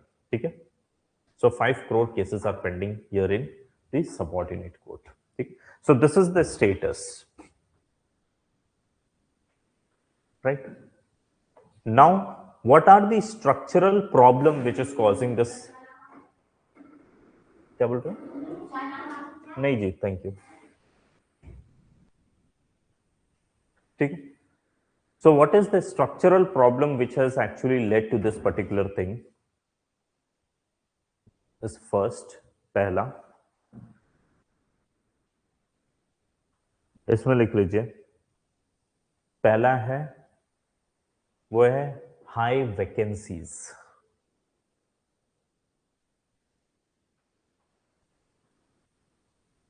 ठीक है, हाई वैकेंसीज. आपको पता है हमारे कोर्ट्स में अभी फिलहाल सुप्रीम कोर्ट तो वैसे चलिए फुल स्ट्रेंथ में काम कर रहा है, बट अगर आप हाई कोर्ट्स में चले जाएंगे या सबऑर्डिनेट कोर्ट में चले जाएंगे तो अप्रोक्सीमेटली 5000 जजेस अभी वैकेंट है, पोजीशन वैकेंट है सबऑर्डिनेट कोर्ट्स में. So if there is so much of high vacancy तो फिर ऑब्वियस सी बात है कि there will be a pendency of cases, right? तो इसमें लिख लीजिए एक दो point. Approximately 5,000 vacancies in lower courts. Lower courts basically subordinate courts की बात कर रहे हैं. और अप्रोक्सीमेटली अगर आप देखेंगे करंट स्टेटस, करंट में 300 के करीब सीट वैकेंट है हाई कोर्ट्स में. सुप्रीम कोर्ट तो फुल स्ट्रेंथ में काम कर रहा है, लेकिन हाई कोर्ट में 300 जजेस रो का सीट अभी खाली चल रहा है और लगभग 5000 जजेस रो सबऑर्डिनेट कोर्ट में सीट वैकेंट है. ठीक है, एक तो हम बोलते हैं नंबर ऑफ जजेस कम है, राइट? वो बढ़ाने की जरूरत है. तो ये एक तो नंबर ऑफ जजेस कम है और जो कम है उसमें भी वैकेंसी है, सीट खाली पड़ा हुआ है. तो ऑब्वियस सी बात है कि there will B, right? So इसमें लिख लीजिए अप्रोक्सीमेटली 300 जज वैकेंसी है इन high court.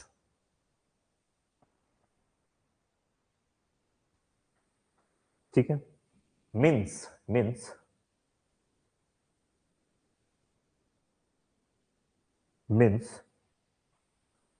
existing judge,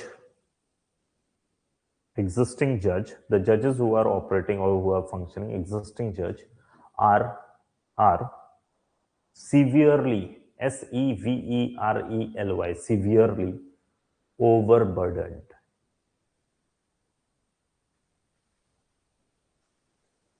Right? Causing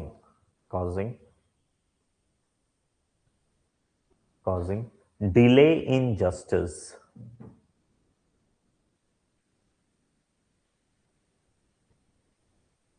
and pendency of cases.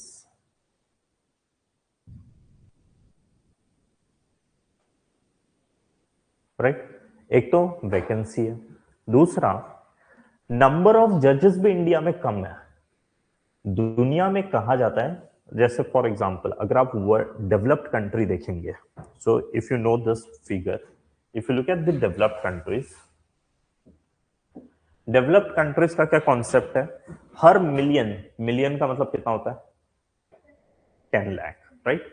सो हर मिलियन पॉपुलेशन के ऊपर पे in the developed countries, like you take an example United Kingdom या जो भी, मिलियन पॉपुलेशन पे वी हैव 150 जजेस, राइट? इंडिया में लॉ कमीशन बोलता है कि इफ नॉट 150 तो एटलीस्ट देयर शुड बी 50 जजेस फॉर पर मिलियन पॉपुलेशन. हर मिलियन के लिए 50 जजेस तो होना ही चाहिए. लेकिन इंडिया में करंट स्ट्रेंथ के हिसाब से क्या है? This is the current situation, it is only 21 जजेस. तो आप देख लो, जब नंबर ऑफ जजेस ही कम है और उसमें से भी कितने तो वैकेंट ही है, सीटी वैकेंट चल रही है, राइट? सो दिस शोज कि अगर इतना come is the ratio of जज टू पॉपुलेशन, रेशियो अगर इतना कम होगा तो obvious सी बात है कि there will be a high pendency of the cases. ठीक है, तो नेक्स्ट पॉइंट में लिख लीजिए लो जज टू पॉपुलेशन, लो बोलिए, इनएडिक्वेट बोलिए, वी कैन से एनीथिंग. लो जज टू पॉपुलेशन पॉपुलेशन रेशियो, इसमें लिखिए इंडिया करेंटली हैज 21 जजेस per million population.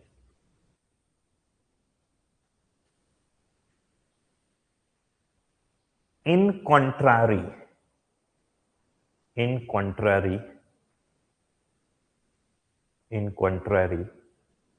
to 150 judges per million population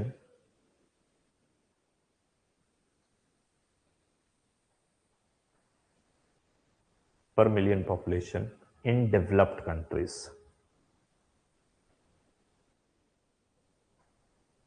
तो जब हम डेवलप्ड कंट्री बात करें, we are talking about US, UK and all those things, ठीक है, full stop. Law commission recommends at least 50 judge per million population.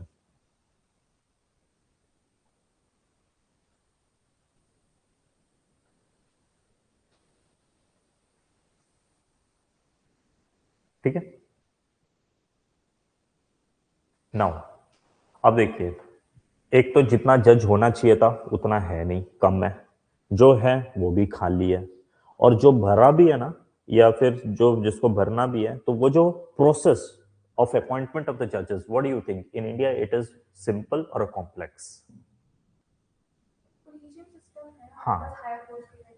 हाँ, we have a collegium system. वैसे collegium system के ऊपर कई एलिगेशंस है, लाइक यहाँ पे नेपोटिज्म बहुत ज्यादा होता है एंड ऑल दोस प्रॉब्लम.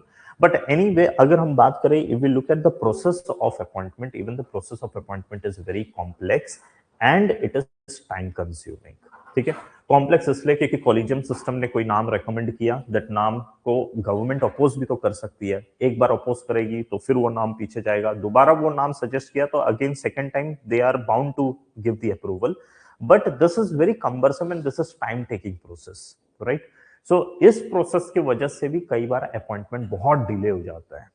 जो हाँ, ट्रांसफर्स डिले हो जाता है, अपॉइंटमेंट डिले हो जाता है, और जितना आप अपॉइंटमेंट डिले करेंगे इतना, इसका मतलब है कि देयर इज वैकेंसी, और जब वैकेंसी होगा तो भाई पेंडेंसी ऑफ केस तो होना ही होना है, राइट.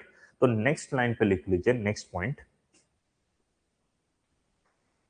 इनएफिशिएंट, या नेक्स्ट पॉइंट पे ऐसे लिख लीजिए, slow and complex appointment process, slow and complex appointment process.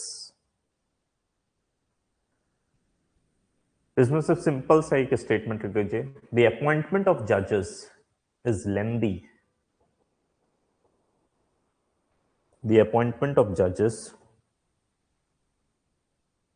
is lengthy and slowed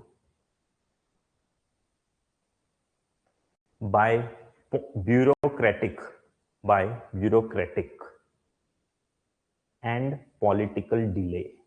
Bureaucratic and political delay की वजह से this entire process is very slow and lengthy and very complex in itself. ठीक है. So क्यों ऐसा हो रहा है? Because collegium system they recommend the name, but the government has an authority to oppose. If government opposes, so in that case the entire time consumption ज्यादा हो जाता है, right? Now आपको पता है D.Y. Chandrachud, when he was the Chief Justice of India, at that time he highlighted one more point. He said that there is inefficient infrastructure. That means जितना court room होना चाहिए वो हमारे पास court room भी उतना available नहीं है, right. जज मतलब एक कोर्ट में अगर 5 कोर्ट रूम है, वहां एक्चुअल में 7 कोर्ट रूम होना चाहिए उस एरिया की पॉपुलेशन है, जितना केसेस का इनफ्लो है. Looking at all those thing, the number of the cases जितना कोर्ट रूम होना चाहिए वो कम है, फर्स्ट थिंग. सेकेंड थिंग, हमारे पास जितने स्टाफ्स होने चाहिए, स्टाफ नंबर ऑफ स्टाफ्स कम है, क्लर्क और ये ऑल दोस स्टाफ्स आर कम. जितना स्टाफ आपके पास का शॉर्टेज होगा तो प्रोसेस स्लो हो जाएगा, है कि नहीं. 10 आदमी का काम अगर 2 से करवाएंगे तो वो 2 दिन के बदले 5 दिन तो लगा ही देगा, एग्री कि नहीं, राइट. सो स्टाफ की नंबर कम है, कोर्ट रूम का नंबर कम है, राइट. और इसके अलावा हमारा कोर्ट रूम, बहुत सारे के सारे court room, if you look at the subordinate level, ऐसा नहीं है कि वो डिजिटली एफिशिएंट या डिजिटलाइज्ड है, right. Digitalization is the process जिसमें हम चल रहे हैं, कोर्ट रूम को बहुत तेजी से डिजिटलाइज कर रहे हैं. लेकिन ग्रास रूट लेवल पे क्या सारे के सारे कोर्ट रूम हो गया है, डिजिटलाइज नहीं हुआ है। और ग्रास रूट लेवल पे ही तो केस का फ्लो ज्यादा होता है, सबऑर्डिनेट लेवल पे ही तो केस का फ्लो ज्यादा होता है, और वहां पर उतना डिजिटलाइज नहीं है, तो प्रोसेस वहीं पे स्लो हो जाता है। Got it? So third point या फिर जो नेक्स्ट पॉइंट है, फोर्थ पॉइंट, जो डीवाई चंद्रचूड़ ने हाईलाइट किया था, जस्ट मेंशन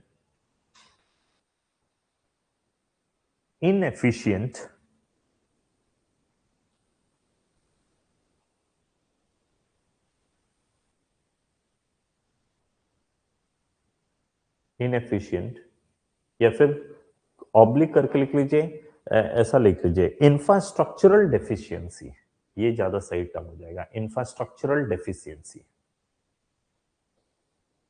इंफ्रास्ट्रक्चरल डेफिशिएंसी। ठीक है, इसमें से फेरो मार के लिख लीजिए, many courts in India, many courts in India, many courts in India do not have, many courts in India do not have adequate number of courtrooms,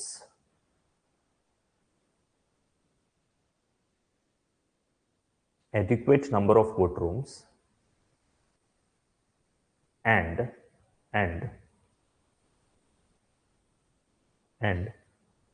clerk होता ना, clerical staffs, clerical staffs, full stop.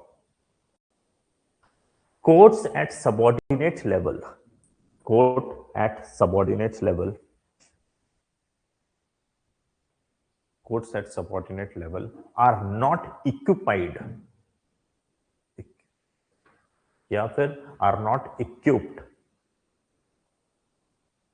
with modern technologies,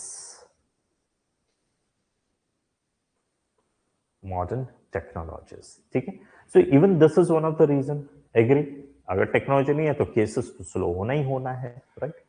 अब अगर इतने problems है और इस वजह से पेंडेंसी ऑफ केसेस है which causes the delay in this particular thing, that is pendency of case, delay in justice, delay और डिनाइड इन जस्टिस, तो आपको नहीं लगता है कि लोगों का फंडामेंटल राइट्स का वायलेशन होगा, right? Article number 21 of Indian constitution जो freedom of right to life and personal liberty बात करता है, in this particular under this article number 21 supreme court ने एक केस में 1979 का एक केस है, हुसैनारा खातून versus state of Bihar case. इस केस में सुप्रीम कोर्ट ने कहा था कि speedy trial is the fundamental right of an individual, और अगर स्पीडी ट्रायल नहीं हो रहा है, समझिए एक पर्सन है जिसको सजा मिलने वाला है, अभी तक सजा मिला नहीं है, राइट? आपने उसका मैटर उठाया, झटपट सुना और उसको जो भी जजमेंट देना है दे दिया, तो वो ठीक है।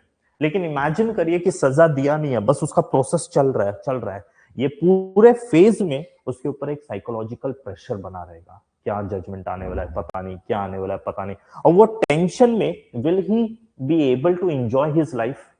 नहीं ना।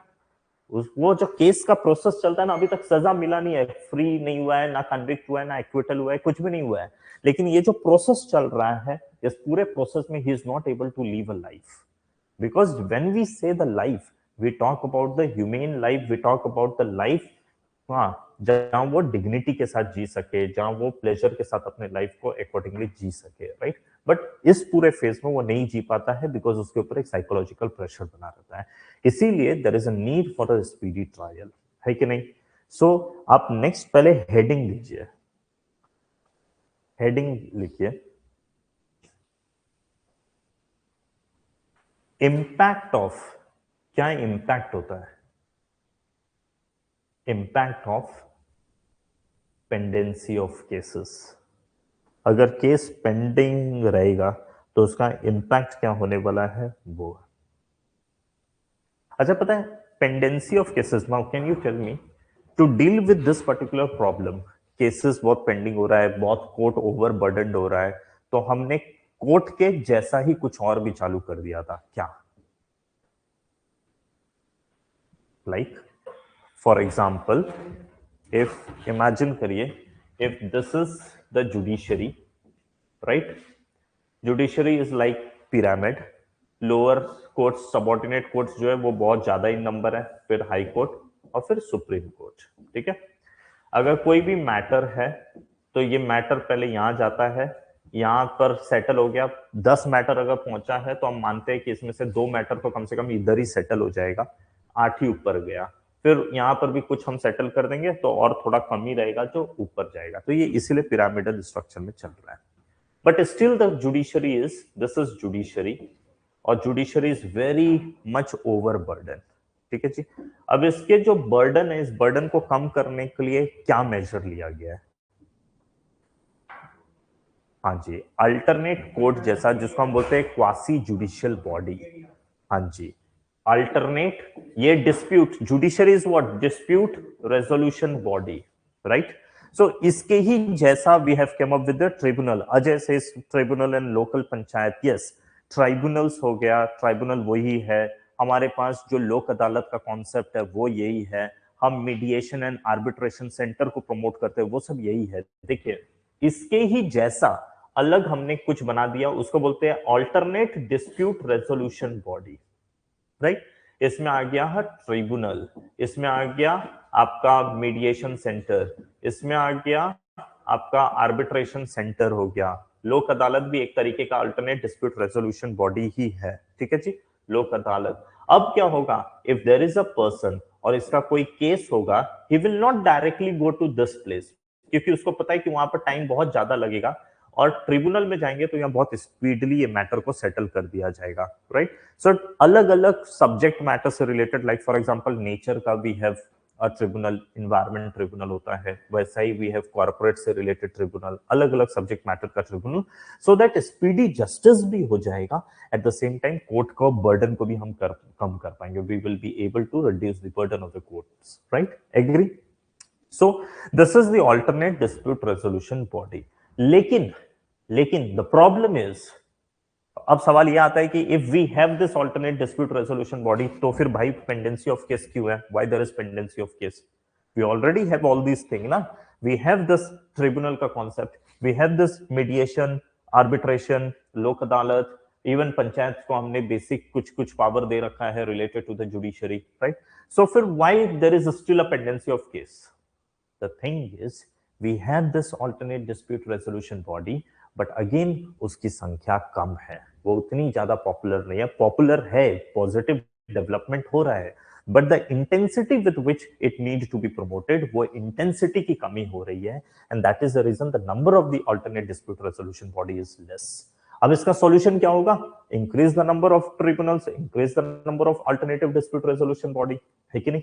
So this will also be come as a solution in future. लेकिन आप इसको भी एक पॉइंट मेंशन कर सकते हैं, this is also one of the problem for the pendency of case in India. ठीक है, right?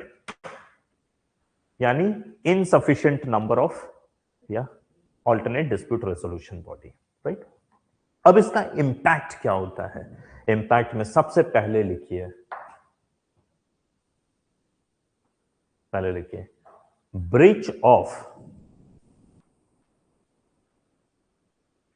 ब्रीच ऑफ या फिर ऑब्लिक माल के लिखिए कॉम्प्रोमाइज द कॉन्स्टिट्यूशनल गारंटीज, है ना, compromises the constitutional guarantees. Constitutional guarantee, कौन सा कॉन्स्टिट्यूशनल गारंटी कॉम्प्रोमाइज हो रहा है? Article 21, right. सो आर्टिकल 21 का, सो इसमें अब आगे लिख लीजिए supreme court in Husainara Khatun. So there is a case called Husainara Khatun.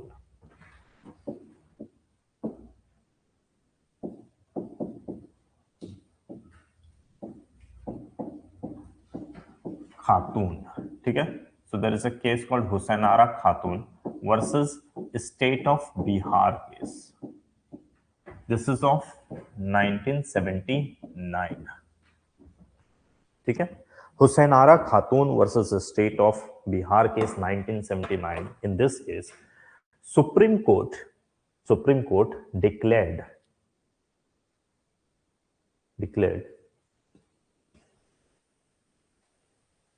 right to speedy trial speedy trial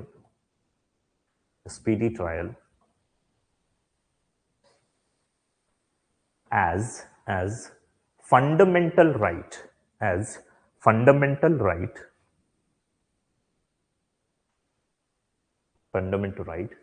under Article 21.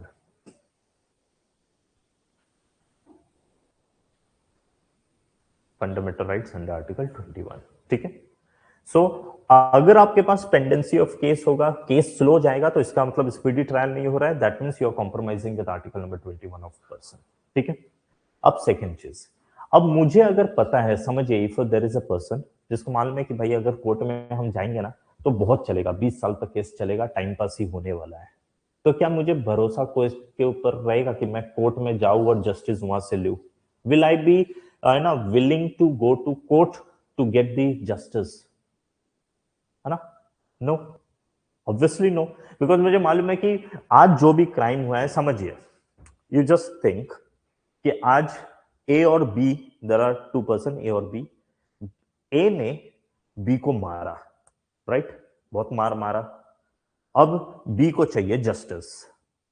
B के सामने दो ऑप्शन है, either to go to court, वहां से जस्टिस मिलेगा, और अगर वैसे कोर्ट से जस्टिस नहीं मिलेगा तो भैया खुद से ही जस्टिस अब लेना पड़ेगा. खुद से जस्टिस मतलब डंडा वंडा उठाएंगे, इसको मारेंगे, राइट?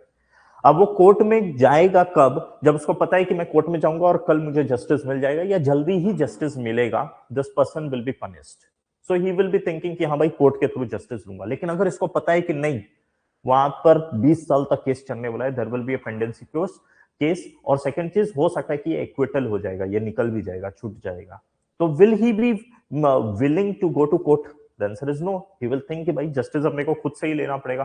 तो इसका मतलब क्या है? अब ये क्राइम भी करेगा. यहां दो चीज हो रहा है. पहली बात, अगर केस डिले होगा तो क्राइम प्रिवेंट नहीं होने वाला है, सोसाइटी में क्राइम बढ़ेगा, पहला चीज. और दूसरा वेरी इंपॉर्टेंट चीज कि अगर केसेस डिले होगा तो लोगों का ट्रस्ट जो जस्टिस के ऊपर है, जुडिशरी के ऊपर, वो इरोड हो जाएगा. एग्री कि नहीं? एग्री. तो नेक्स्ट पॉइंट में लिख लीजिए, erodes trust on judiciary. erodes trust on judiciary. ठीक है, इसमें लिख लीजिए, inordinate delay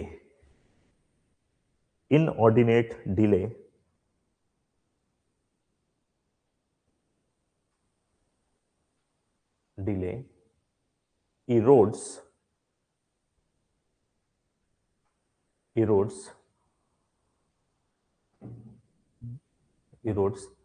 the erodes क्या बोलते हैं, trust, judicial trust, erodes judicial trust and diminish कर देता है, and diminish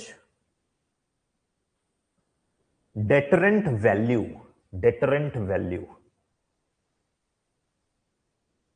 How it diminish the deterrent value? Like for example, क्योंकि अब बी कोर्ट में जाएगा और 20 साल के बाद जस्टिस मिलने वाला है, तो इसका मतलब ए का भी डर खत्म है. मालूम है कि अपन तो 20 साल तक फ्री है, आराम से मारते हैं, 20 साल तक चलेगा काम. तो deterrent, why did we come up with the judiciary? So that justice मिलेगा, और जो अक्यूज्ड पर्सन होता है जिसने क्राइम किया है, the person will be he will be he will have the fear of judiciary, और वो फ्यूचर में क्राइम नहीं करेगा. लेकिन जब अगर पेंडेंसी ऑफ केस इतना लंबा चलने वाला है, को किसी भी केस में जस्टिस मिलने में if it takes so long, तो the person will not be deterrent ना, उसको वो डर रहेगा ही नहीं. He is going to commit the crime even in the future time, right? So it diminish the deterrent value for which judiciary को बनाया गया था. एग्री कि नहीं? राइट. फिर थर्ड पॉइंट लिख लीजिए, फिर it threatens the rule of law.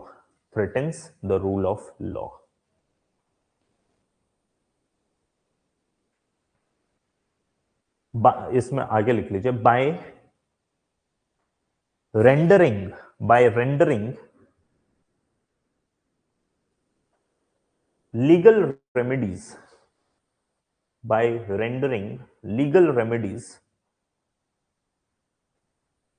ineffective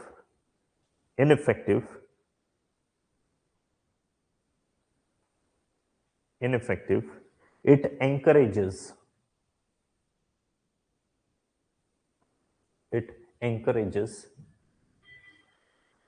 vigilantism, vigilantism. It encourages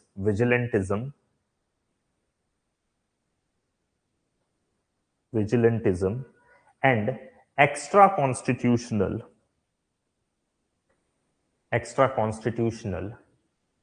means of economic means of dispute resolution, right? That means when B knows कि जुडिशरी के पास जाऊंगा तो 20 साल लगेगा, तो ही विल थिंक ऑफ डंडा उठा के मैं खुद ही मारता हूं। एक्स्ट्रा कॉन्स्टिट्यूशनल मींस को ये यूज करना शुरू कर देगा टू रिजॉल्व दिस डिस्प्यूट, है कि नहीं? एग्री कि नहीं? So everything has a link, right? So this is the problem. ये होगा if there is a pendency of cases. Now the question comes कि भाई did the government do anything to overcome this? क्या government ने कुछ भी किया या नहीं किया है? आप बताइए। हाँ, नेशनल जुडिशियल अपॉइंटमेंट कमीशन बनाया था, लेकिन उसको कोर्ट ने ही हटा दिया ये बोलकर कि वो अनकॉन्स्टिट्यूशनल आर्टिकल नंबर 50 का वायलेशन कर रहा है। दैट इज द रीजन उसको हटा दिया गया, ठीक है? नाउ बट अभी क्या एग्जिस्ट कर रहा है? What is the thing which is still in existence, जो गवर्नमेंट यूज करती है इसको पेंडेंसी ऑफ केस को कम करने के लिए या स्पीड में चीजों को बढ़ाने के लिए? Like for example very first, do you know speedy trial project? कई केसेस में लाइक फॉर एग्जांपल रेप से रिलेटेड केस होगा या मॉब लिंचिंग वाला ऐसा कुछ केस होगा, तो उसको डील करने के लिए स्पीडी ट्रायल अलग से बनाया जाता है। Speedy trial court specific matter के लिए, पॉस्को का मैटर होगा तो स्पीडी ट्रायल कोर्ट बनाया गया है, ठीक है?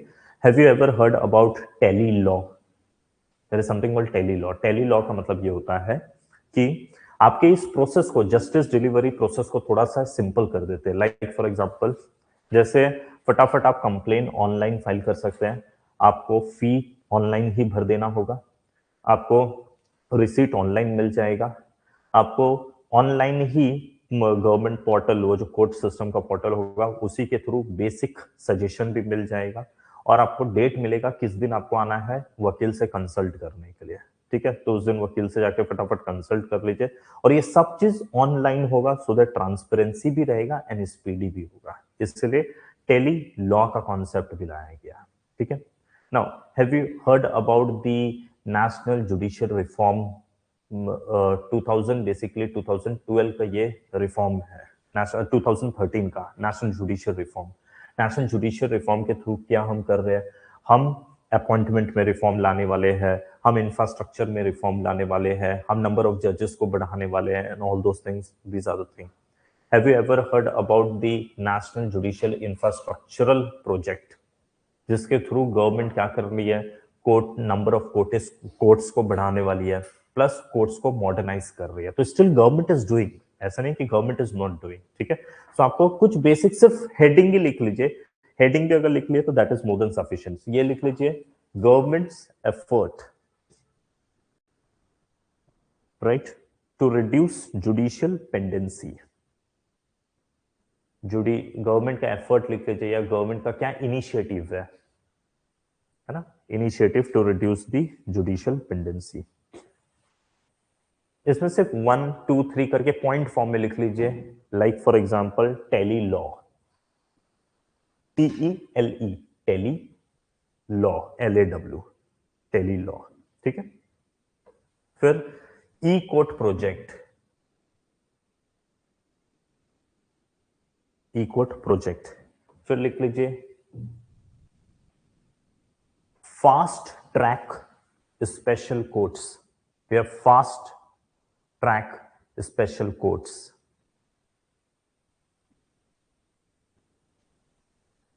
राइट? फिर नेक्स्ट लिख लीजिए national judicial infrastructure authority, national judicial infrastructure authority,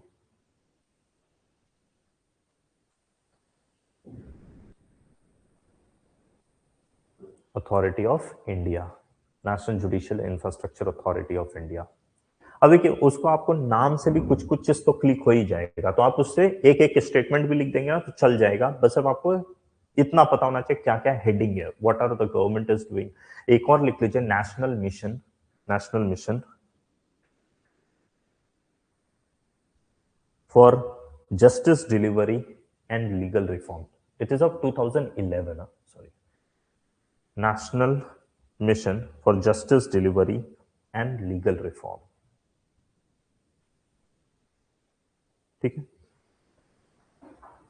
now so this is what is the problem और गवर्नमेंट उसका सॉल्यूशन निकाल रही है, इट इज नॉट कि गवर्नमेंट ने सॉल्यूशन नहीं निकाला है, राइट।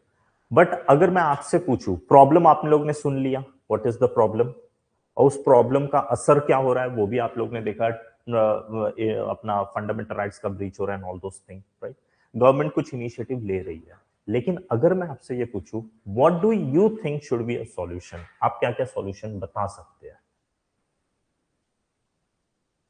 जो प्रॉब्लम है ना, एक काम करिए, प्रॉब्लम खोलिए, प्रॉब्लम खोलिए, अब एक एक प्रॉब्लम उसी का सॉल्यूशन बताइए। पहला प्रॉब्लम क्या था, हाई वैकेंसीज, तो what should be solution, fast कर देना चाहिए, सिंपल कर देना चाहिए, राइट, या स्पेशल एजेंसी होनी चाहिए to make the appointment, right, so that judiciary के ऊपर ये जो अपॉइंटमेंट का वर्क बर्डन होता है उसको हम कम कर सकते हैं, they can work on this and there should be a special body to look after the appointment, ठीक है जी।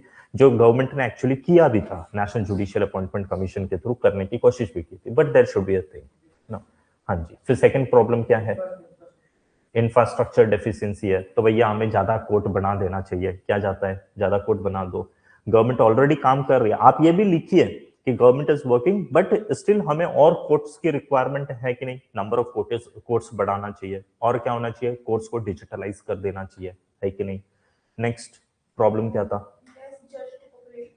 less just to population, so there is a time looking at the size of the country, population wise country का जो size है, accordingly it is the need of the hour to increase the number of the judges so as to compact with the compete with the developed countries ratio। वहां पर जो 150 है, if not 150 at least we must go 50, जो law commission ने recommend किया है, that need to be met, right। then what do you think, what is the other problem, body, exactly, उसको बढ़ा दो, number of the alternate dispute resolution body को बढ़ा दो, because this is one of the very popular concept at the grass root level, at the ground level, so this should be increase. तो आपको problem का ही solution आप दे सकते हैं, this is the problem so this should be a solution, right, तो this is the solution, हम उसके ऊपर काम कर सकते हैं, गॉट इट। अब अगर आपको कभी भी पेंडेंसी ऑफ केसेस से रिलेटेड मैटर आ गया तो आपके पास एक नंबर भी पता है to court, right, so these are the number, और ये नंबर आपको कोट करना पड़ेगा, दिस इज इंपॉर्टेंट, ये आपके आंसर को एनरिच करता है, राइट। फिर जहां पर केसेस के नाम को आप शो कर सकते हैं तो वहां it is also important you quote the case, कि कौन सा केस था, किस केस में सुप्रीम कोर्ट ने क्या कहा है, तो we have Hussain Ara Khatoon which is very popular case, जो कई बार प्रीलिम्स में भी देयर इज अ पॉसिबिलिटी कि दे मे आस्क यू कि which of the following cases related to the speedy trial, in which case supreme court said कि there should be a speedy trial, ये सब होना चाहिए, तो it is Hussain Ara Khatoon versus the state of Bihar, very very popular case, right. So this is the topic. Now ऐसा ही, but I will try कि what do you think, ऐसा हम dictate करके ये समझे या पीपीटी के फॉर्म में पढ़े, डिक्टेट करके, क्योंकि आप लोग को राइटिंग प्रैक्टिस तो होना ही चाहिए, this is the most important. Writing generally आप दूसरे एग्जाम वाले लोग को देखेंगे, उन लोग का राइटिंग प्रैक्टिस नहीं रहता है, तो इसलिए उन लोग स्पीड नहीं लिख सकते और फ्लो नहीं हो सकता है, बट अगर आप खुद से लिखते रहेंगे ना, जितना लिखेंगे उतना हाथ बैठ जाएगा, स्पीड चलेगा, है ना, सो दिस इज इंपॉर्टेंट। अब जैसे हमारा और जो नेक्स्ट टॉपिक डिस्कशन का होगा, विल टॉक अबाउट दी पैसा, have you ever heard what is पैसा,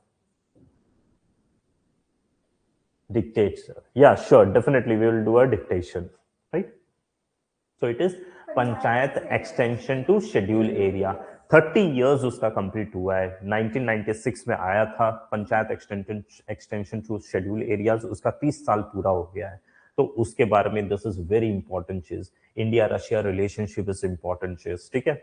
इवन पता है ये तो हमने हेट स्पीच अभी देखा, but there is also something related to freedom of speech. अभी सुप्रीम कोर्ट का एक स्टेटमेंट आया था related to free speech also, कि लोगों का फ्री स्पीच रुकना नहीं चाहिए, उसको कैसे हम प्रोटेक्ट करके रख सकते हैं in a democratic country, in a country liberal country में। India is a liberal country, right. So liberal country, democratic country में it should be make, I mean it is very important to make sure कि public का free speech obstruct नहीं होना चाहिए, ठीक है। So this is also important. So हम next class में will talk about the free speech, will talk about the पैसा and will talk about some other topic as well, right. बाकी कोशिश करके ऐसे ही डिक्टेशन के ही फॉर्म में समझते चलेंगे, लिखेंगे भी, क्योंकि लिखना इज इंपॉर्टेंट, राइट। और बाकी जो क्वेश्चन मैंने आपको दिया है वो क्वेश्चन का एक बार आंसर करके लाइएगा, नेक्स्ट क्लास में हम उसके ऊपर भी डिस्कस कर लेंगे, ठीक है। Is it clear? ठीक है, चलिए तो फिर आज की क्लास को इतने पे वाइंड अप करते हैं, मिलेंगे अगली क्लास में एंड देन विल कंटिन्यू। अभी आप लोग की कोई और क्लास है? ओके, ठीक है, चलिए, ओके, थैंक यू जी, बाय। हाँ जी, थैंक यू जी, thank you Pushpa, thank you Ajay, thanks a lot. चलिए, will see in the next class and then will continue with the same particular topic, with a new topic and the same thing, ठीक है। Till then, good bye, take care.